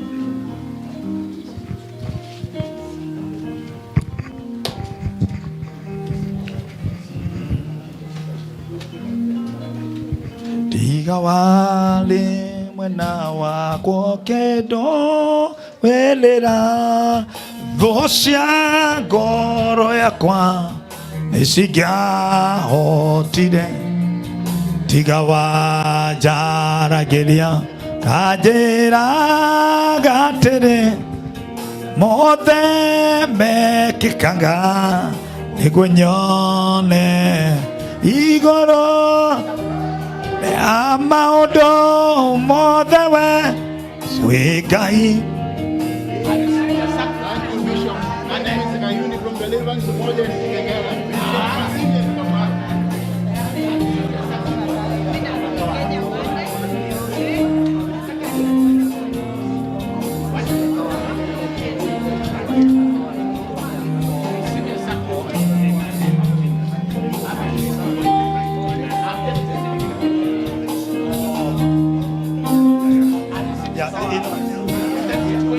Okay, if you don't have right now, you don't have that money and you want to do a pledge, do a paper ndani na uweke kwa hiyo bahasha. Please write it that you're going to give your pledge. It is important. This one is just a sacrifice and we are going to honor that.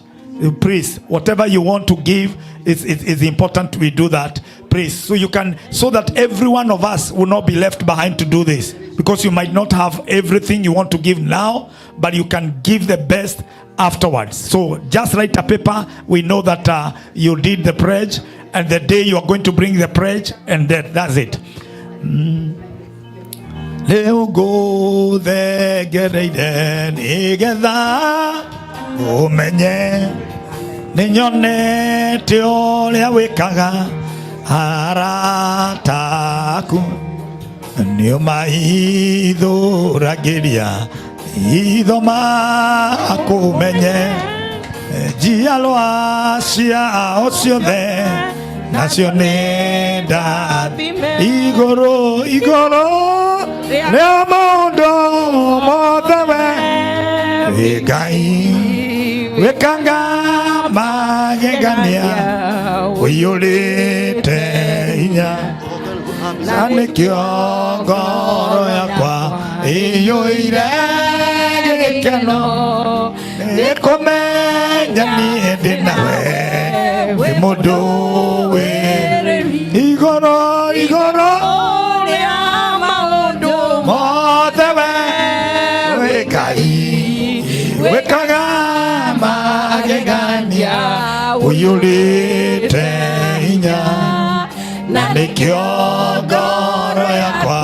ĩiyũire gĩkeno nĩkũmenya ndĩ nawe wĩ mũndũ wĩ ready zaidi ya mambo yote wewe ni Mungu mkuu watenda maajabu mwenye nguvu zote ndiposa moyo wangu ya furaha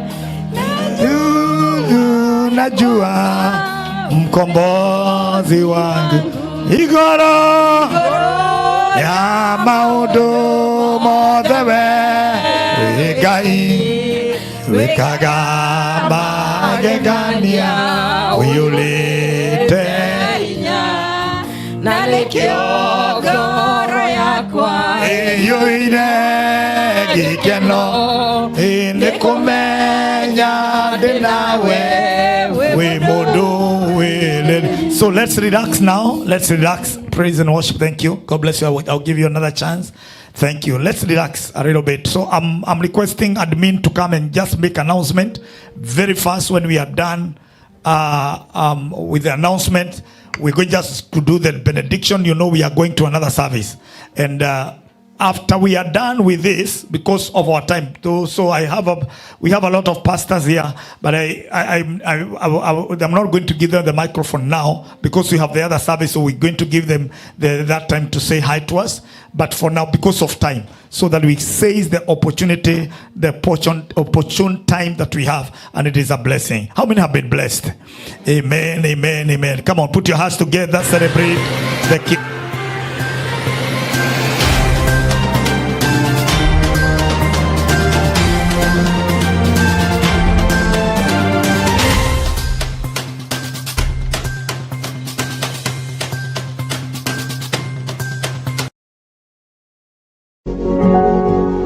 You are watching Pacific Waves Television, USA, a place of nourishment.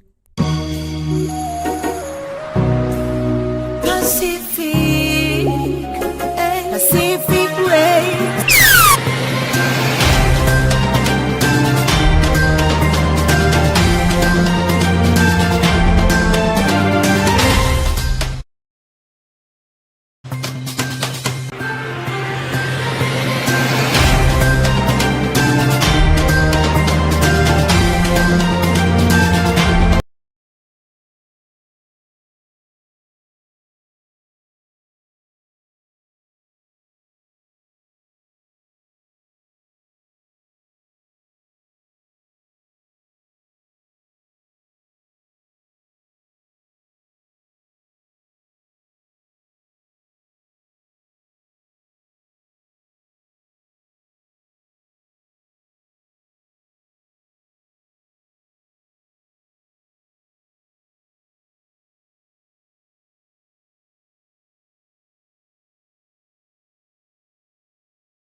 Hands of wickedness oppress them anymore as previously. And that's it for announcements. Thank you. Amen. Put your hands together. We celebrate. Can you do that better than that? Amen. We have the president of priesthood with us, who is part of us and a part of this family. Professor Bright is in the house. Come on, appreciate Professor. Do it better than that. Thank you, Bishop. God bless you. We have Reverend Minor from Deliverance upande wa Kirugoya. Come on, appreciate him. You can do better than that. We're going to have time to say hi to us. We have our Reverend Gilbert with us. Come on, appreciate our Reverend Muragori. Thank you. We have Apostle RX in the house. Come on, appreciate our Apostle. We have Bishop Dr. Pepito with us. Come on, appreciate him. We have our elders. Okay, we have Elder Charles. Come on, appreciate mzee pamoja na mama wako hapo. Appreciate Pastor the chairlady wa Goa, Pastor Mary. Appreciate deputy wake hapa, assistant Pastor Ruth. Pastor Ruth, kuja leo nina surprise yako. How many love this girl? How many love our pastor? You know, on 28th, on 20th, na announce tena hii kwanza ni hii tunamuoza kwa Yesu. On 28th, she will be having her ordination here. It will be very powerful. Tutaifanya kule. We are going to be ordaining her as the pastor, and her husband is that a short man you see here. This short man, that short man, that our elder. Come on, appreciate him. Amen. And so today, before we leave, I'll make sure that the bishop will pray for you. Akuordain mapema kabla hatuja kuconfirm wakati ule, si ndio? Kwa kazi nzuri. Come on, appreciate. Nenda usalimie bishop. Nenda umsalimie. She has really worked hard and served God faithfully, and therefore we are ni mzee, sio mimi. Hii maneno. Amen. Come on, appreciate our pastor. Thank you, Pastor Ruth. Doing great. God bless you. Amen. All right. So, well, that's what we're going to do very, very fast because of time. I know you are blessed. Hey, our evangelist is in the house. Pastor Grace. Pastor Grace, mama. Pastor Grace amehubiri injili. She has preached. She has,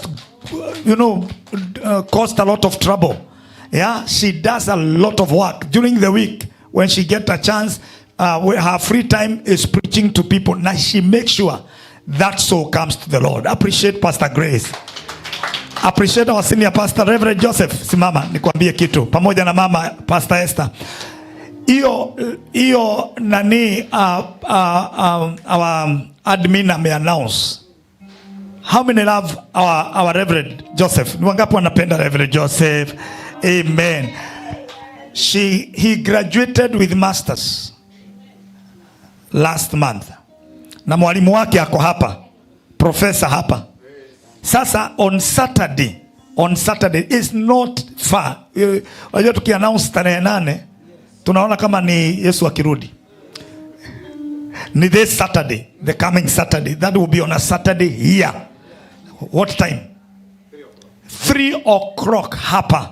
We are going to gather here. It will be a powerful celebration as we celebrate him, and as also we also do something and be a blessing to him. They will be traveling home because after they get home, Reverend Joseph will be consecrated as a bishop back home. So when he comes back in February, he will be a bishop. Nikusikia ukimuitaka wewe Masharia. Huyu is a crime. Come on, appreciate Reverend Masharia together with his lovely wife Esther. Thank you. We love you too. We love you. Elder wakama uko hapa. Our elder is there. Thank you. Amen. God bless you. All the elders, we have elder up there, we have elder, and then there are other elders. Ibrahim has a apologies. We have elder who? Again, Elder King James. They have traveled to Texas for the wedding. We don't have our evangelist Kyoko is not with us. Together with the whole family, Reverend Margaret also, they have traveled, but they will be coming today. It's a blessing. Amen. Okay, Mama John, kuja. So we pray for you. Mama John will be traveling to Kenya next week. Karaka is a blessing. Come on. Appreciate Mama. She will be going back to Nakuru next week. Umesalimia Bishop? Umemsalimia? Amen, amen. Mnakumbuka mama Jerry pia aliondoka akaenda Nakuru. She arrived safe and we thank God for her. Let me pray for mom in Jesus' name. Close your eyes. Father God, we thank you for Mama John, our mom, who's been a blessing to this commission. We send her with a blessing, Lord, as she goes back home, Jehovah God Almighty, and she returns to us. In the mighty name of Jesus, we pray that for Janet Masses, we pray that as she crosses the borders, Lord, she will be safe. We rebuke every sickness. She has not been feeling well. And even right now, Lord, we rebuke any sickness in her body, any flu. We command it to dry up from the root in the mighty name of Jesus. Thank you for your healing virtue. We praise you and we worship you. Pray that, God, you may bless her, Lord, dear Father, and as she finds the family back home, mzee nyumbani, we pray that, God, you may preserve him. He has not also been feeling well. We also send your word of healing over his life in the name of Jesus. And long life, we declare, is their inheritance. Thank you for the children. Thank you for the grandchildren. They are blessed. We thank you and we worship you in Jesus' mighty name. Everybody shout amen. Waambie kwaheri. Bwana asifiwe. Naitwa Lydia Kamanja na nimeokoka, naenda nyumbani this week coming Wednesday ndio nitaondoka hapa. I know everything is okay kwa sababu tumeombewa na tumeambiwa kila kitu tumebreak. Kwa hivyo yote imeenda chini na iko nyuma yangu katika jina la Yesu. Magonjwa, tabu, nini, everything. I know God is pamoja na mimi. Na nitaenda salama, na nitaenda kukutana na wahubiri, na marafiki, na familia. Si mnanipea salamu? Ndio niwapelekee. Na tutaonana na brother huyu. Wakienda nyumbani lazima niwatafute kwa sababu si wao watanitafuta. Na wakinitafuta ni sawa, lakini nitawatafuta katika jina la Yesu. Mungu awabariki kwa sababu tumebarikiwa. Huyu mtu wa Mungu amenibarikia hii nyumba mara ingine. Wakati hii ukumbi ilikuwa inafunguliwa, nilikuwa hapa. Nilikuwa mwanafunzi wa Dr. Njenga. Na tulikuwa tumesimama hapa na tukabarikiwa na nimebarikiwa mara tena. Kwa hivyo huyu ni mtu wa Mungu na amebarikiwa, ndiye atatuletea baraka. Na miaka yake Mungu anaijua. Kwira gwatia niongagirirwo tondu wa wega ucio. Mungu awabariki. Amen. Asante. Unaweza kupiga makofi vizuri. You can celebrate. Thank you mama. God bless you. Umsalimie mzee na uturudie salama. Amen and amen. We have a bishop from the other side, upande wa Ukambani. Come on, just say hi to us. Namna hiyo tu. Saa 8 tutakupatia nafasi. Thank you. We have Reverend Materu is with us also in the house. God bless you. God bless you and all the pastors. May the Lord bless you. Sitaki tuchukue muda mwingine. Tuko na 30 minutes za kukula. Za kukula mimi marathon. Alafu tunarudi hapa saa 9 sharp. Tuko hapa. Alafu tunaendelea. Namna hiyo. Kwa hivyo tukule haraka, tusimame. Tusimame. Nani anaongoza maombi ya nini? Ya kuombea chakula? Kubariki chakula. Okay, simameni kwanza. Kwanza nifanye benediction in Jesus name. Thank you Father. How many have been blessed? Amen. Father, we give you praise. We thank you because of your grace, and we thank you because of this, Lord, we have experienced in this house. It has been a blessing. We pray even this time, Lord, as we prepare, Father, for the other session tomorrow. After we are done with this, we pray, Father God, that we will have an open heaven. We also pray for the renewing and refreshing of your servant, our Papa.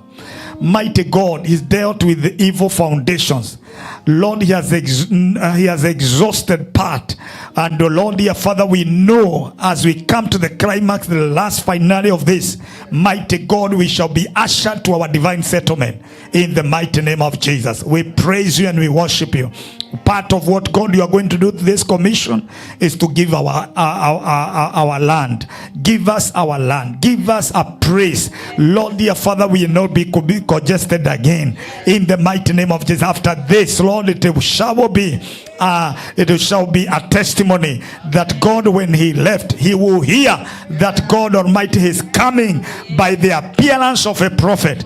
We were free in the mighty name of Jesus, and we got our praise. We love you and we worship you. May the Lord bless you. May the Lord lift you up. May the Lord fight your battles in the mighty name of Jesus. I know you are coming back to the next session. You are not going home. We shall do the benediction later in the name of Jesus, because now nobody is going home in the name of Jesus Christ. Salimia huyo mwingine, umwambie huendi nyumbani. Huendi nyumbani sasa. Huendi nyumbani. Uende nyumbani, chukua microphone nyingine. Chukua microphone nyingine pale, uombe haraka. Amen, amen, amen, amen. Amen, amen, amen. So now, yeah. Nani? Sorry. There is something. Okay, kuna kitu tukiwa simama tu hivyo. Kuna there is a let me read this. It is a testimony that has been given as Bishop you are sharing. There is somebody who has sent a text here. Kasema hivi, tell Pastor Mark. Sasa anamuita Pastor Mark. Tell Bishop, wakati huo alimjua Pastor Mark, amejua ni Bishop na ni daktari sasa. Sasa nasema tell Pastor Mark, he prayed for my family's passports in Thika. Yeah? Maybe 1994. And today we have US passports. We have US passports. Yani wamepita mipaka, wamekuja huku, wamepata hata US passport. Yeah, all to the glory of God, and they are living in Boston. Wale watu mko online, nyinyi mtaona Mungu. Nyinyi ni wa ajabu. Let us appreciate that family. It is a blessing. So whatever that has been declared over your life, that is why Bishop says, I am not going to make a lot of prayer. I don't make a lot of stories. Shortly, ni wangapi walimjua askofu miaka ile ya primary? Mimi wakati huo, unajua tumejuana na mzee huyu Bishop miaka 28. Tumehubiri miaka 28 full time na yeye miaka hiyo, na miaka ile ambayo nilikuwa primary school, nikiwa Mombasa. Sasa uweze kuhesabu miaka yangu. Sasa kweli mimi ni mdogo. 40 years. She has that, you see that mama? Pastor Priscilla. Amekuwa chini ya Bishop miaka 40. 40 years. Huyu Bishop, huyu mnaona hapa Reverend, aliunganishwa harusi miaka ngapi? 34 years ago. 34 years. Sasa mnaonaje hii maneno? Hii neema siifanye kazi?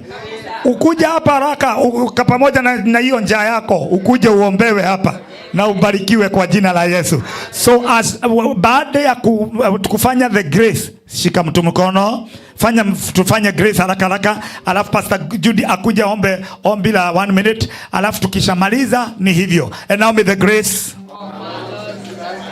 and the love of God and the fellowship be with us and follow. And surely goodness shall follow us all the days of our lives, and we shall dwell in the house of the Lord forever. I want you to appreciate Elder Kariuki. He has been the chairman of this mission this week. Come on, appreciate Elder Kariuki. Together with the administrator, they have been working closely doing this, and we thank God for you. Na wote ambao mmejitoa kuja ombaga. Thank you. Tunaweza bariki chakula. Our dear Master, in the mighty name of Jesus Christ, once again this afternoon we come before your throne of grace. Lord, you have fed us spiritually, and now we have something to eat for our physical bodies. We pray that you bless it all and sanctify it as we partake of it. Remember them that do not have, and visit them too. In Jesus' name we pray. Amen. Amen. So this is the way to go. Najua nyote tunataka kusalimia Bishop, si ndio? Please, ukija hapa, don't take a lot of time so that you give others. Wale wako online, kwa heri, we are breaking. Thank you.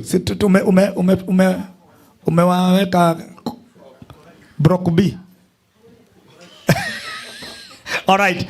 Kwaheri, let us lift up our hands and just celebrate those who are online. God bless you. We love you. We are coming back after 40 minutes. 40 minutes. Hadi nimeongeza dakika 10. Kwa hivyo when you come here, don't take a